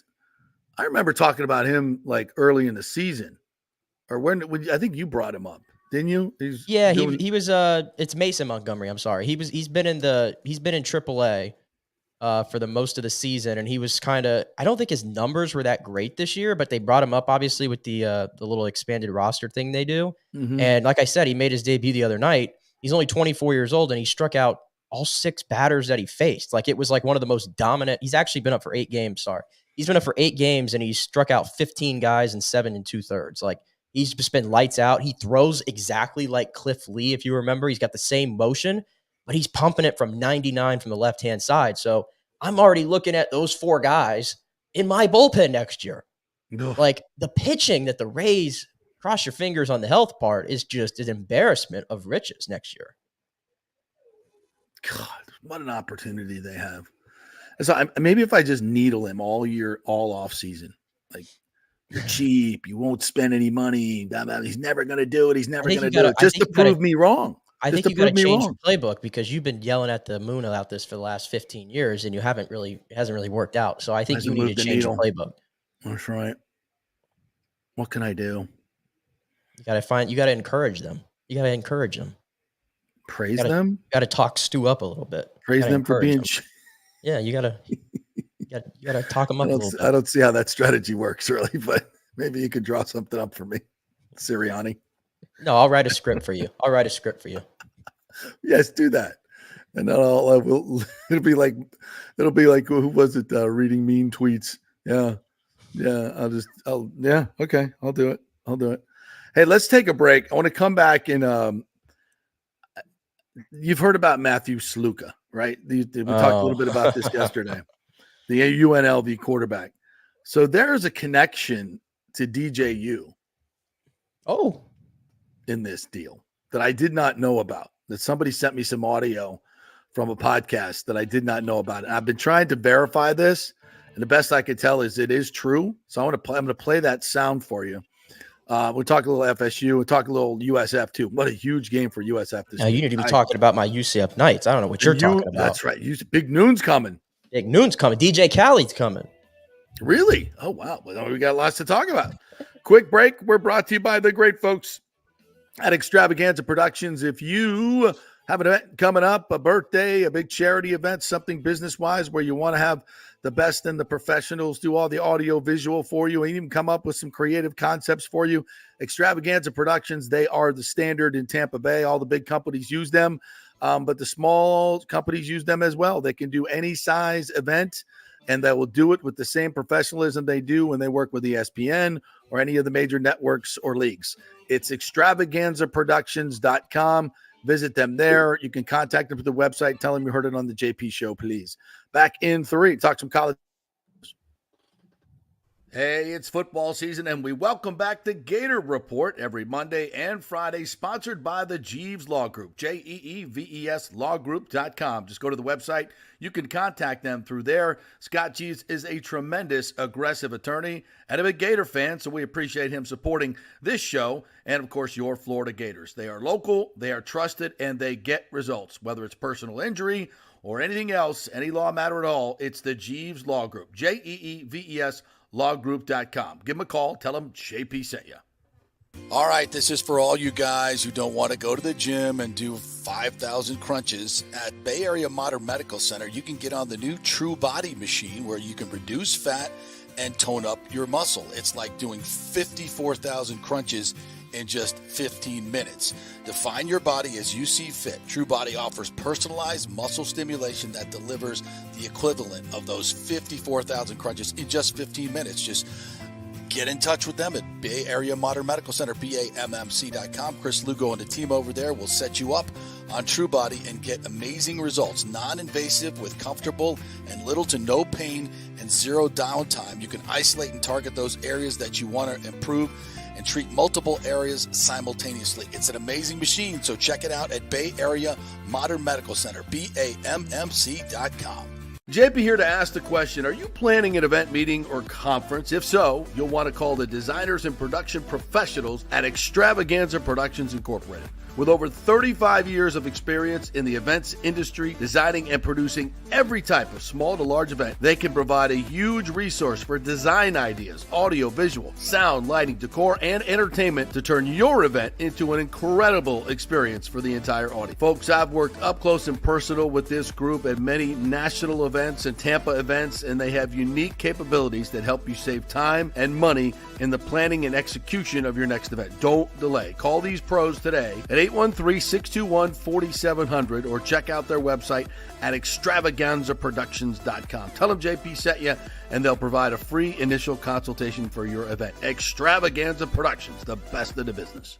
Golfers, listen up. The hottest new driving range craze has come to Rogers Park in Tampa. The Top Tracer range is now open 10 to 9 p.m. And just like you see on TV, every shot is tracked for yardage and accuracy, giving you immediate feedback. And best of all, you can virtually play the top courses like Pebble Beach or St. Andrews with your buddies. Plus, great food and drink options available in the well-appointed hitting bays. Very comfortable out there. Reservations highly recommended, starting at $25 per hour, including balls. Reserve at rogersparkgolf.net. That's rogersparkgolf.net. See you there. Let's go. Right now, back to the show on FanStream Sports. Welcome back to the JP Peterson Show, brought to you by the great folks at the Gold and Diamond Source, 3800 Ulmerton Road. Always a great place for you guys to shop. And don't forget, you can get the best in the diamonds, and they're trusted, folks. This is like, I say this all the time. You go to another jewelry store, you don't know if that diamond's real, whether it's fake, it's a lab diamond, they're trying to sell it like a real diamond. You have no idea, right? Except you go to someplace like the Gold and Diamond Source, who's been in the business for 40 years. They are trusted. So you don't have to worry about any of that shenanigans going on. Oh, and get a better price. You're not going to get a better price, and you don't know what the hell you're buying. So go to a reputable place that's been in business for over 40 years, and that's the Gold and Diamond Source. Julie and Steve Weintraub, great local benefactors. And by the way, if you have any old jewelry, gold prices are going through the roof. Great time to bring that in. Get top dollar for that as well. Anything you're not using, bring it in. They'll pay you cash for it. So turn that stuff into money. It's just sitting in your jewelry case, right? You never wear it. Your wife doesn't wear it. She won't miss it. Just go grab it and take it in. Just kidding. Don't do that. Ask her first. That'd be a really bad mistake. Ask her first and then go in and cash in. Then buy her something. Tell her you're going to buy her something new and nice. Should go for that. Golden Diamond Source, 3800 Ulmerton Road. Always online at the goldendiamondsource.com. All right. So I know you folks in On3 have been writing about Matthew Sluka, and he's the UNLV quarterback that basically, and, depending on who you believe, right? If you listen to the UNLV folks, they're like, hey, we didn't have a contract. There's no written contract. His agent came here asking for money a month or so ago and didn't put anything in writing. So we don't have anything in writing. We gave him a scholarship and his stipend, and then he came to us for money, and As far as we're concerned, that's a pay-for-play violation by asking for more money in the middle of the season, which I don't know how that works. But they basically weren't going to do it. So he shut it down, and he's going to go into the portal. My question is, who the hell's going to want him? I don't know. Maybe somebody will. He's a good player. He runs really well. He's an okay thrower. But they were 3-0 and ranked for the first time in forever. And I feel sorry for the players on that team that their quarterback just abandons them like that. I think I kind of find it weird that UNLV couldn't find a way to get that done for $100,000. I know. Well, I mean, from everything that I've understood here, like you said, there was none of this was in writing. This was a verbal agreement between Sluka and UNLV. And an assistant coach. Basically. And an assistant coach. So, I mean, listen, I'm not too up to date on the business world, but verbal is not written. If you're the agent of Matthew Sluka and you're Sluka yourself, like, I think you want to get that written out and not verbal on a handshake basis or whatever it was. Like, yeah. I mean, that creates, I think, a little bit of a gray area there for them to commit to that. I agree. $100K was reportedly the offer. And they eventually said, hey, we can give you $3,000 a month over the next 4 months, take it or leave it. So clearly there's quite the pay gap there. And so I'm torn between it because on one hand, you're Matthew Sluka. Right. You feel like you've been offered this to go relocate from Holy Cross all the way to UNLV, and you don't get it, and you feel backstabbed a little bit. But at the same time, we're midway through the season now. UNLV has more buzz around its program than I can remember. You're ranked. I mean, we're talking about a team that is literally in contention to go to the college football playoff. And that's why this stinks and this smells awful is you're the quarterback of this team, supposedly the leader then, and you just quit on your program. That's and crazy. You quit on every guy in that locker room. You could hate the way this has gone down, but in my opinion, you deal with that when the season's over. How do you don't make a stink about this midseason when you're having the year that you're having, and we're literally talking about UNLV being potentially the Group of 5 representative in the college football playoff. Think about that. And now your quarterback's quitting, and then a running back last night, I don't know if you saw this. Yes. Yeah, one of their running backs, Michael Allen, decided he's hitting the portal, and he cited the same thing. So now you're having all this disarray 4 games into the season it's awful, man. It's awful. What's weird to me is I'm like, UNLV? Like, wait a minute. They don't have any backers in Vegas that have an extra $100,000 laying around. Back in the old days, they just put it in an envelope. There's not a booster that could have just been like, here's, let me get it out of my pocket real quick. Hold on. Right. Like we could have just, Come on over to Caesars. I'm in the sports book. I'll just put it in an envelope for you and you can hand it to them. I mean, that's like old days shenanigans, but you're right. Like I can't believe in this situation that UNLV, I don't know who's running that program and running their NIL, but you got to find a way to handle this. Like, come on. I'm not for players coming in the middle. I'm not for that. Oh, you're off to a good start and now you want more money. Well, how about DJU? You're off to a crappy start. Do we get money back? Doesn't work that way. Get something in writing. But even at that point, if I'm the GM at UNLV and this is my quarterback, I'm like, okay, all right. Do you have an agent? Evidently, this agent that he's been using, Crow Marty, which is a cousin of the old football player, works for an established agency, isn't registered as an agent in Nevada. Takes like a day and a half to get that done, and why he hasn't done it, I don't know. But you get a representative, draw up an agreement, and pay the kid. This is not like this is easy to do. There's no restrictions of when you do it or when you don't. You can do it in the middle of the season. Like, I don't understand. Somebody at UNLV dropped the ball big time. This should never have even made it to the public. And pay the kid $100,000 for a starting quarterback, by the way, is nothing, especially one that might be able to lead you to a college football play. How many more tickets are they going to sell? Are you kidding me? Anyway. And the other thing that happened yesterday, unless you want to play this clip real quick, and then I can go to the other. Go ahead. Well, I don't know if you saw this one. It didn't get as much play, but it's also equally disturbing, I think. USC defensive lineman Bear Alexander. I did see that one, yeah. He has decided he's taking a red shirt for the rest of the season because he's upset with his lack of playing time at University of Southern California. And there's literally a quote in here from Tony Jones, who Alexander calls his father, told this to Pete Thamel of ESPN. We made clear what our goals are. The goal is to be a full-time starter and leader on the defense like we came to be. If Bear's not a starter or playing 35 or 40 snaps a game, it's not in the best interest of the team, so we need to do something different. Once again, I understand that your shelf life in college football is small, but this seems like a kid problem more than anything else, because if you dive deeper into Bear Alexander, who was a former top 50 recruit, by the way, he went to 4 different high schools. 4. He hopped around at 4 different high schools, and then he played the game where he committed and uncommitted to Georgia, and then he enters the portal and ends up at USC, and now he wants to leave midway through the season because he's not getting adequate enough playing time, even though all the numbers on him tells me that he's not really playing well, and that's the reason why he's not playing. Again, I mean, is anything at all about being a team anymore and trying to go towards a goal or something? Because USC is another team who, even though they lost to Michigan, is in the college football playoff hunt. But apparently that doesn't matter because I'm not getting 35 snaps. It's all about me. And I would hope that one of the ways that you can put a stop to this is if football coaches go, okay, Matthew Sluka, blacklisted. Okay, Bear. Yeah, who the hell wants Bear Alexander after this? I don't want him. No, but there'll be a team that takes him. There'll be a team that takes Sluka that's desperate for a quarterback and has nobody, and they'll do it. Mike Norvell, I'm telling you right now, don't you even think about it. Yeah, Jesus. Although I think this guy could throw better than DJU, even though he's throwing for 80 yards a game. But he can run. So that would be nice to see. Anything would be better than DJU. All right, so speaking of DJU, and of course, we've talked ad nauseum about why the hell this guy is still quarterbacking. I haven't seen one person, analyst, anyone who still believes this should be the play. And everybody that's in the know in Tallahassee and the people I know and, that cover this team on a daily basis, everybody is dumbfounded. How in the hell can Mike Norvell, who is obviously a smart football coach, continue to watch this?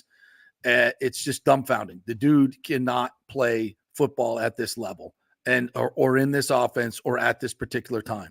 It's just not working. But he remains, and it's mystifying. And one of the things that pisses me off more about this than anything is if you go back in time, Brock Glenn took one for the team in that Orange Bowl. He stood tall against the Georgia Dogs defense when half of his team deserted him. I hate using that word because it's a whole ESPN thing. They knew they got screwed by ESPN. The players knew it, and they didn't want to be any part of an ESPN broadcast. I get that. But the bottom line is they didn't show. But Brock Glenn did, and he stood there and he took the hits. And how was he rewarded for that by Mike Norvell? I'm going out to get a mediocre quarterback and replace you. That does not send good vibes through your program. And then you did the same damn thing at running back with Roydell. He came in from Alabama and said, oh, Lawrence Toafili, I know you've been here 4 years and you've busted your ass and done everything we've asked you to do and probably got less playing time than you deserved. But I'm bringing in somebody else who's mediocre. If you bring somebody in and they're, heads and they're Jared Verse or they're Brandon Fisk and they're head and shoulders above everybody else and they start and they play well, nobody has a problem. You bring in mediocre players and you put them ahead of people that have been in your system, busting their ass for you and staying loyal to you for 2 and 3, 4 years, and then you just replace them with a mediocre player. How do you think that makes the other players feel? You did it at quarterback and you did it at RB1. It's bullshit. and so this is why this team is nothing like last year's team. They're not together. They're all about themselves, and they play like a bunch of mercenaries. Because you created that. You bring guys in, there's got to be a competition. And if they're not playing, you got to replace them. And if you don't replace them, you're sending signals to everybody on your team that this is not about a meritocracy. It doesn't matter how hard you work or how you play.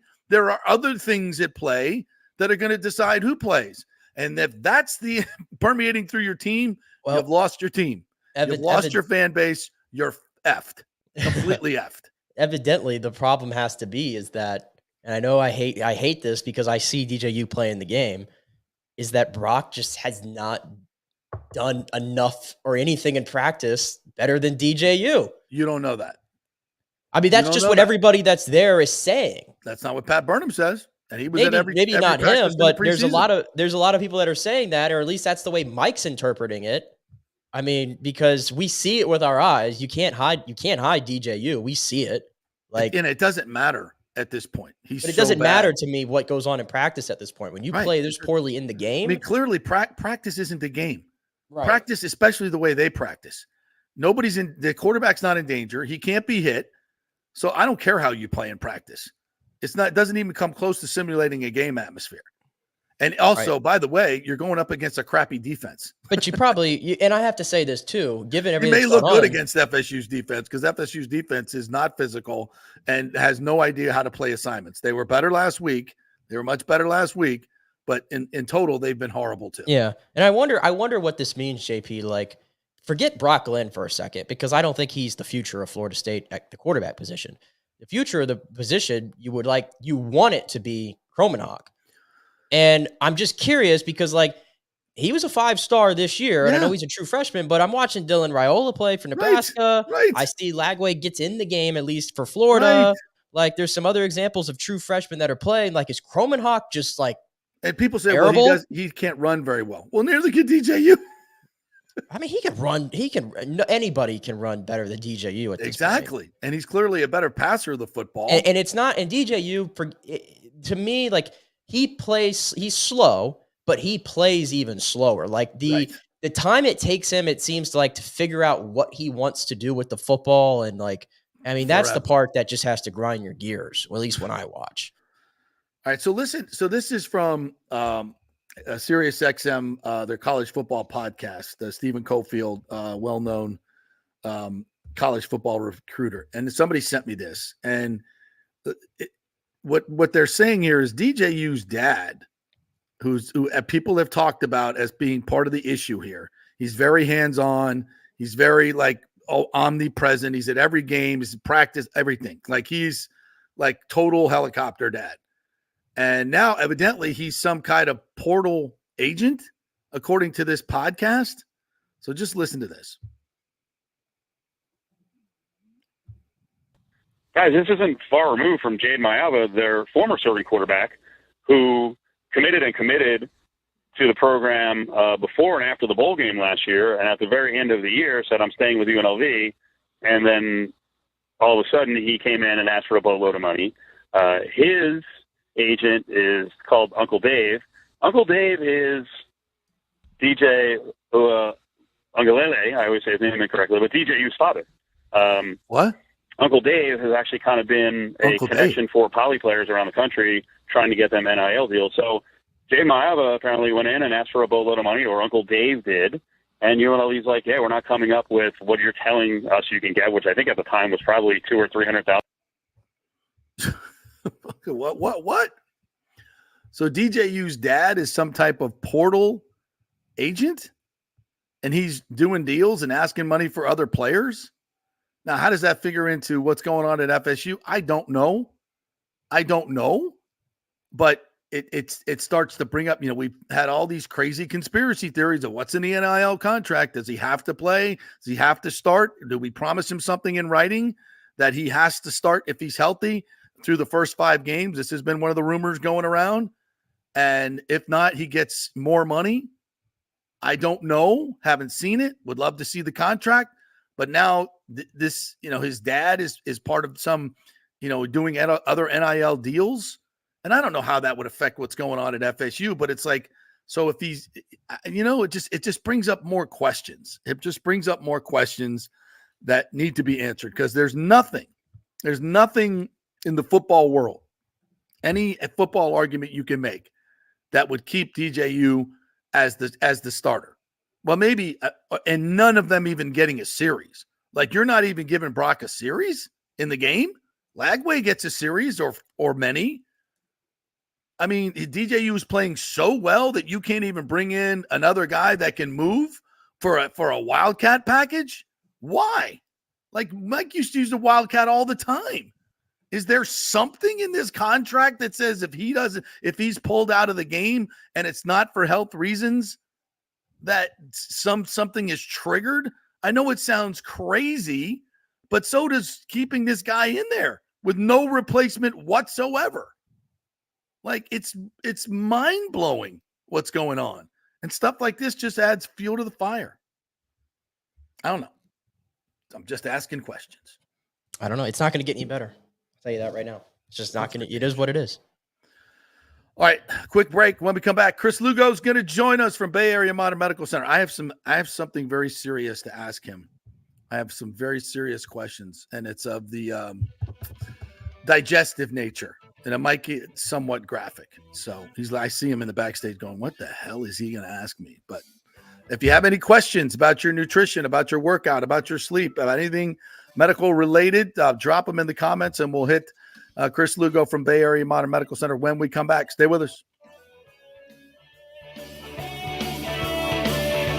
September is here, and it's time to celebrate with the stunning birthstone of the month. It's Sapphire at the Gold and Diamond Source. Known for their natural beauty and glamorous allure, Sapphire's truth, sincerity, and faithfulness make it the perfect stone for September. During the 40th anniversary, you can find a special selection of this precious gemstone, from stunning rings and necklaces to elegant earrings and bracelets. Steve Weintraub handpicks every piece for its brilliance and its quality. The expert staff will help you find the perfect gift, whether it's for a loved one, a special occasion, or just to treat yourself. Visit the Gold and Diamond Source today, where you'll always find the perfect gift. It's more than jewelry, it's love. At the Gold and Diamond Source, 3800 Olmerton Road, always online at thegoldendiamondsource.com. Hey, it's football season, so we welcome back the FSU Football Report every Monday and Friday on the JP Peterson Show, sponsored by those huge FSU fans at Italiano Insurance. They'll save you money as well. Just do a quick insurance checkup, 813-877-7799. They just saved me $500 on homeowners insurance. Who's doing that? Yeah, they just shopped it around, found a better, cheaper company, and we got a cheaper price. And business insurance. Make sure you're covered or you could lose your personal wealth. That's 813-877-7799. ItalianoInsurance.com. Go Noles. Hey Tampa Bay sports fans, this is two-time LPGA major champion Jane Geddes here. After winning the US Open and 10 other LPGA events, I wanted to try something completely different. So I came right off the top turnbuckle and landed in the crazy world of WWE. And yes, you heard that right. That's WWE. Working for the Vince McMahon as the VP of Talent Relations for the company. Now, though, I want to work for you. Everything I've done in my life, I've done with incredible passion. And now I've turned my focus to leading the best real estate team in Tampa Bay, the Geddes Gordon Group with Keller Williams in South Tampa. If you're looking for a new home, an investment property, or looking to sell your current home, we will give you major championship level service. When you choose Geddes Gordon Group, you become part of our inner circle, like family. So if you're looking for a few golf tips or a golf course view, we're going to stripe it right down the fairway. Call me at 813-485-6808 or go to gettysgordongroup.com, or again, give me a ring at 813-485-6808. JP here for Third Generation AC and Plumbing. And Third Generation really says it all, folks. The owner, my friend John Rodriguez, has been in the AC and plumbing business since 1995. They built their business on honest assessments and doing great work on time for a great price. Simple, right? Did you know many AC techs are incentivized on big commissions to sell new AC units, and you might just need a drain cleared? So if you want someone you can trust, that's John Rodriguez and Third Generation Services. Check out the 5-star Google reviews. If you have a plumbing or AC emergency, call 813-961-8024 and a human will answer the phone. That's 813-961-8024 or go to thirdgenerationplumbing.com. Ciao, Paolo Tini here, owner of Caffè Paradiso, one of South Tampa premier traditional Italian restaurant. We were recently voted number 3 on Open Table list of Tampa Bay's top 10 restaurants. We're very proud of that because we take great care of preparing each dish by hand with homemade sauces, pastas, only the freshest local ingredients.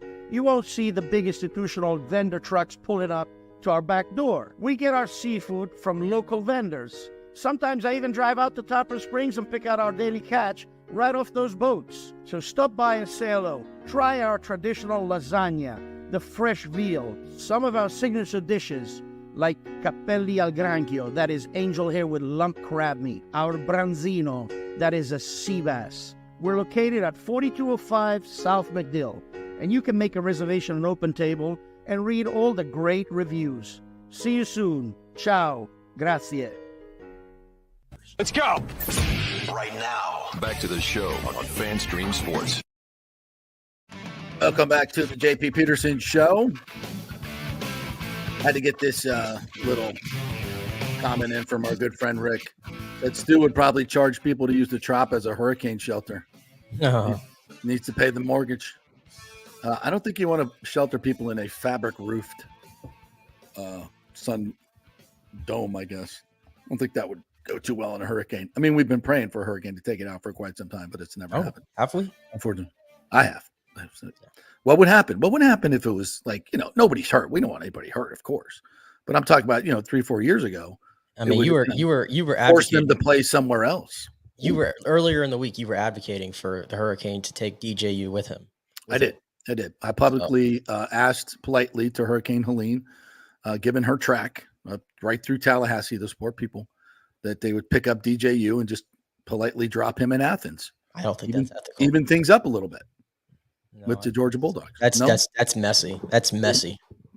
Doesn't work that way. No. All right. Well, let's bring in our good friend Chris Lugo, who is not a meteorologist, but does play one on TV. It looks like he's still working today, though. Yeah, he's working. What's that? Yeah, you're from New Orleans. Yeah, that's right. Good old-fashioned Roy Leap. Most of your listeners don't know who Roy Leap is. That's beside. Oh, Roy Leap. I thought you said New Orleans. No, Roy Leap. Yes, the great Roy Leap for many. He had the dog at Fox 13, right? The little doggy. It wasn't Fox 13. It was Channel 13 back in the day. Channel 13. That's right. Right. Before the major switch. That's right. Yeah, the great. I worked for many years, and now I just forgot his name. This is what happens to my brain. Yeah, sleep at News Channel. Sleep. Steve Jervy. Steve Jervy. Love the Steve Jervy. 6'7" Norwegian. Yeah. Wish he was back there. Yeah, great. Channel would be so woke. Oh, was that inappropriate? Hey, by the way, it's completely appropriate for this show. And you're cussing on the show. Like, what's up with that? Yeah, if you can cuss. I can cuss. You can cuss now. Yes. We're not on 102.5 anymore. We are FCC free now, so we can cuss. Yeah. Mm-hmm. Nick, how you been? We only are. We were too opinionated for the radio, so that's okay. We good. Our numbers are through the roof. You should see the numbers right now. They're crazy just because you're coming on. So my lovely wife Ashley's sister just started up with a concierge medicine person like yourself, wellness, with 3.0, which you call it now, which I love, medicine 3.0. And so one of the first things she did, and this person talks about the gut like you do. Everything starts in the gut. So they had her go through a test that you have not made me do yet for my gut. And that's where she had to, I'll say it, poop in a tray and then, slice it up and send it off to the lab to find out what's in the gut. You see Nick's face right now. I'm watching Nick's face. He's what's going on there? Thank you for not making me do that yet. But if I've got to do it, I'll do it. There's two tests.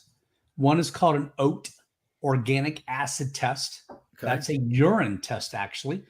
And we're looking for yeast in the gut. We're looking fungal infections in the gut. We're looking for Clostridium, bad Clostridium in the gut. Basically, we're looking for what's called dysbiosis, bad or SIBO, small bowel overgrowth. Those are ones we look at. The other thing that she just did is called a comprehensive stool sample. I like them. They're a little pricey. I get them from Mosaic. Just bought Plains Prairie. I think it's what it's called. But Mosaic bought them now, but they're expensive. You're looking at anywhere from $600 to $1,000 to do these tests to combine them. So I like to do them when, hey, I've got someone complaining and I can actually, hey, this is why we have to do this because you're complaining of this versus, or I just give the option, hey, you want to do this test? It's expensive, but we can do it. Well, and insurance, of course, doesn't cover it usually. Yeah, of course. All the stuff that really matters, they don't cover. Right. Correct. Because insurance wants you to get sick. So, right. It's the Western medicine thing. Yeah. No, but I love those tests. I order them, but I'm always upfront with my patients. Like, it's going to be expensive. Just let's do it. What does it tell you? What can you glean from that? If we have fungal infections in the gut, so come on, we're in Florida. I mean, it's so humid. There's fungus everywhere. I mean, a lot of exposure. I've had recently some college students that are in my concierge program with me because of their family, who are living in old dorms, old Miss. Where's another one at? I forgot to raise that. Sally Hall at FSU. Yeah, they're in like these warm climates, and I'm like, and these are like 1860 dorms. I'm like, there's mold all over the place. It's right all over the corner. Right. Like, hey, they're symptomatic. They got breathing issues. They're feeling lethargic, and then we do these tests and come to find out they actually have mold in their gut. Wow. Most people get exposed, but the body takes care of it. That's the beauty about the human immune system. The body can take care of it, but that exposure over and over and over again, you're living in a home that's got Chinese mold or Chinese drywall that we had here some years ago back with the big boom. Right. Yeah. That had a lot of black mold on the inside, and people are getting sick all the time. We heard about that stuff, right? That's the people who are getting affected by this. It wasn't by accident, by the way, in case you're wondering. No. Sure. Nothing from China's by accident, including the lead in the apple juice that they sent to us for decades that the FDA did nothing about. Probably still in it, which would account for the lack of intelligence in this country. We were all fed lead when we were young on apple juice. Yeah, exactly. But anyway, so maybe we'll skip the test and we'll say, okay, you live in Florida and you're having some of these issues. You might have some mold in your gut. What do you do to get rid of it? There's a few supplement lines who claim to get rid of the mold. I've used them on a couple patients. They're a little pricey. Also, you're looking anywhere from $500 to up to maybe $700, depending on how long of a course we're doing. Is this a 1 month detox or is this a 4 month detox? They can get a little pricey. Is there anything that's not pricey that you can use to detox your body just in general? With nutrition, can you change your diet? I'm still a big carnivore fan. I know people don't like carnivore and they think it's a fad. It's an ancestral diet. I hate to tell you, but we did come on this earth here yesterday. I'm a Catholic, yes, but I do believe in evolution, and we've evolved over the past 10,000, 15,000 years. Our genes are built to eat meat. We're not meant to be vegans, and I'm sorry I'm hurting some vegans' feelings right now, but that gut is not intended for that. And by the way, if you're a vegan, I am a nutritional science major from University of Florida. I kind of know what I'm talking about. I'm not a claim to fame human biologist like Gary Braca is. I know this stuff. I've drinking the Kool-Aid from the ADA back in the day. That's not what it's intended for. I always challenge patients, if you want to make some changes, go carnivore for 4 to 6 weeks. Tell me how you look and feel. Right. And then tell me if you want to change. But I do, and I will give you my asterisk mark because there's always an exception to that. I do have some people who genetically I don't think should be carnivores. Right. Genetically, their triglyceride levels are off the charts. Genetically, their ApoE is off the charts. If that's the case, then I think you should be more of a Mediterranean person. But that's beside the point. And I've told patients that. I'm like, you're not a carnivore. Sorry. The point being, it's not for everybody. Everything needs to be personalized, right? It has to be personalized. That's why I like to look at genes. Yeah. Yeah. And I think, and that's what you don't get in most places. They don't have the time to do it. Basically. They don't have the time, nor do they want to do it. Do they? It's like the MTHFR gene. I'm not going to say the word we use because you're going to yell at me. But the MTHFR gene, methylene tetrahydrofolate, the methylation gene, it's prenatal vitamins. The OBGYNs or obstetricians tell women, take prenatal vitamins. Well, what they're not doing is checking for that gene, seeing if they're expressing the gene by possibly looking at homocysteine, and then saying, hey, look, you don't have the gene. You're not expressing it. You don't need prenatal vitamins. They just tell every woman blankly, take prenatal vitamins, be a healthy host. But basically, it's about the methylated folate in there. So children don't get spinal bifida, offspring don't get spinal bifida. Right. Personalized. Nick, you want to jump in here? You look like you're itching to ask a question today. Nick, when are you guys going to have some kids? What'd you say? When are you going to have children? When am I going to have children? No, when are you guys? Are you thinking about having kids anytime soon? No. I don't really have a great answer to that question. Okay. Casey watches the show, so shut up. She's next door. She's next door right now, so you got to be careful with what I say. She's watching ESPN in the background. Does she want to come in and answer the question? That'll be fine too. No, absolutely not. Just open up Pandora's box. Sorry. No, okay. Well, it's just, we got the answer to that question. Anything else going on over the practice? Any sicknesses going around? Anything we need to know about? But I wish everybody would stop freaking about it. This storm. I mean, it's literally sunny outside in South Tampa right now. Yes, I know it's going to rain later this afternoon, but there's no reason to be canceling stuff. I had an attorney tell me she was in a mandatory evacuation zone and couldn't do something for me yesterday. And I'm like, what? Are you kidding me? You're in Tampa, for God's sake. Like, we should be talking about Tallahassee. And that's the area we're talking about. What couldn't she do for you? She works at a computer. Like, what are you talking about? Like, how is the storm surge, which is a day and a half away, affecting your ability to go do something on a computer for me? Yeah. Stop the madness. On the 7th floor of your office building. Stop the madness. Yes, we're going to get rain. Yeah, there are going to be some areas that are going to flood in South Tampa. It happened a month or two ago. A hurricane off the coast, but it's not hitting us. Stop freaking out, people. All right, there you go. He's not a meteorologist, but he plays. I'm not a meteorologist. I'm not Steve Jervey or Roy Lee. But listen, go to Bay Area Modern Medical Center, BAMMC.com, and maybe he'll order you up a test where you can. A stool test. We can get a stool test. Tray. Yeah. I don't want to do that. We can discuss on the show. We can do a urinalysis though. I'll do that's easy. We can do that. Yeah, it's peanut cup. It's called OAT, organic acid test. Okay. Pretty simple. Sounds good. I just need to get my blood work done. That's what I need to do. And get it. Yes, you do. Okay. Yeah, I'll take care of that this week. Like I say every week. All right. Thank you, Chris. I appreciate it. All right, guys. See you later. You're on your show presenting a show today with John Smoltz on it with the Hall of Famer. Did you ask me about stem cells? Oh, I forgot. We were into pitching. I can tell you he doesn't like max velocity pitching. I can tell you that, but I forgot to ask him about finesse. I'll text him later. Okay. I'll get a personal question. All right. Thank you. See you guys. Well, that was a fun show. It's a fun show. We covered just about a hurricane edition. We did well. We did well in a hurricane edition. No days off for us. We have never taken off for a hurricane. No, we don't do that. We have never. We got Wi-Fi. We're doing this puppy. In fact, I remember when you made me drive all the way to St. Pete for during a hurricane or a tropical storm or whatever, and going over the Gandy as the only person on the bridge, and I was pretty tretrous.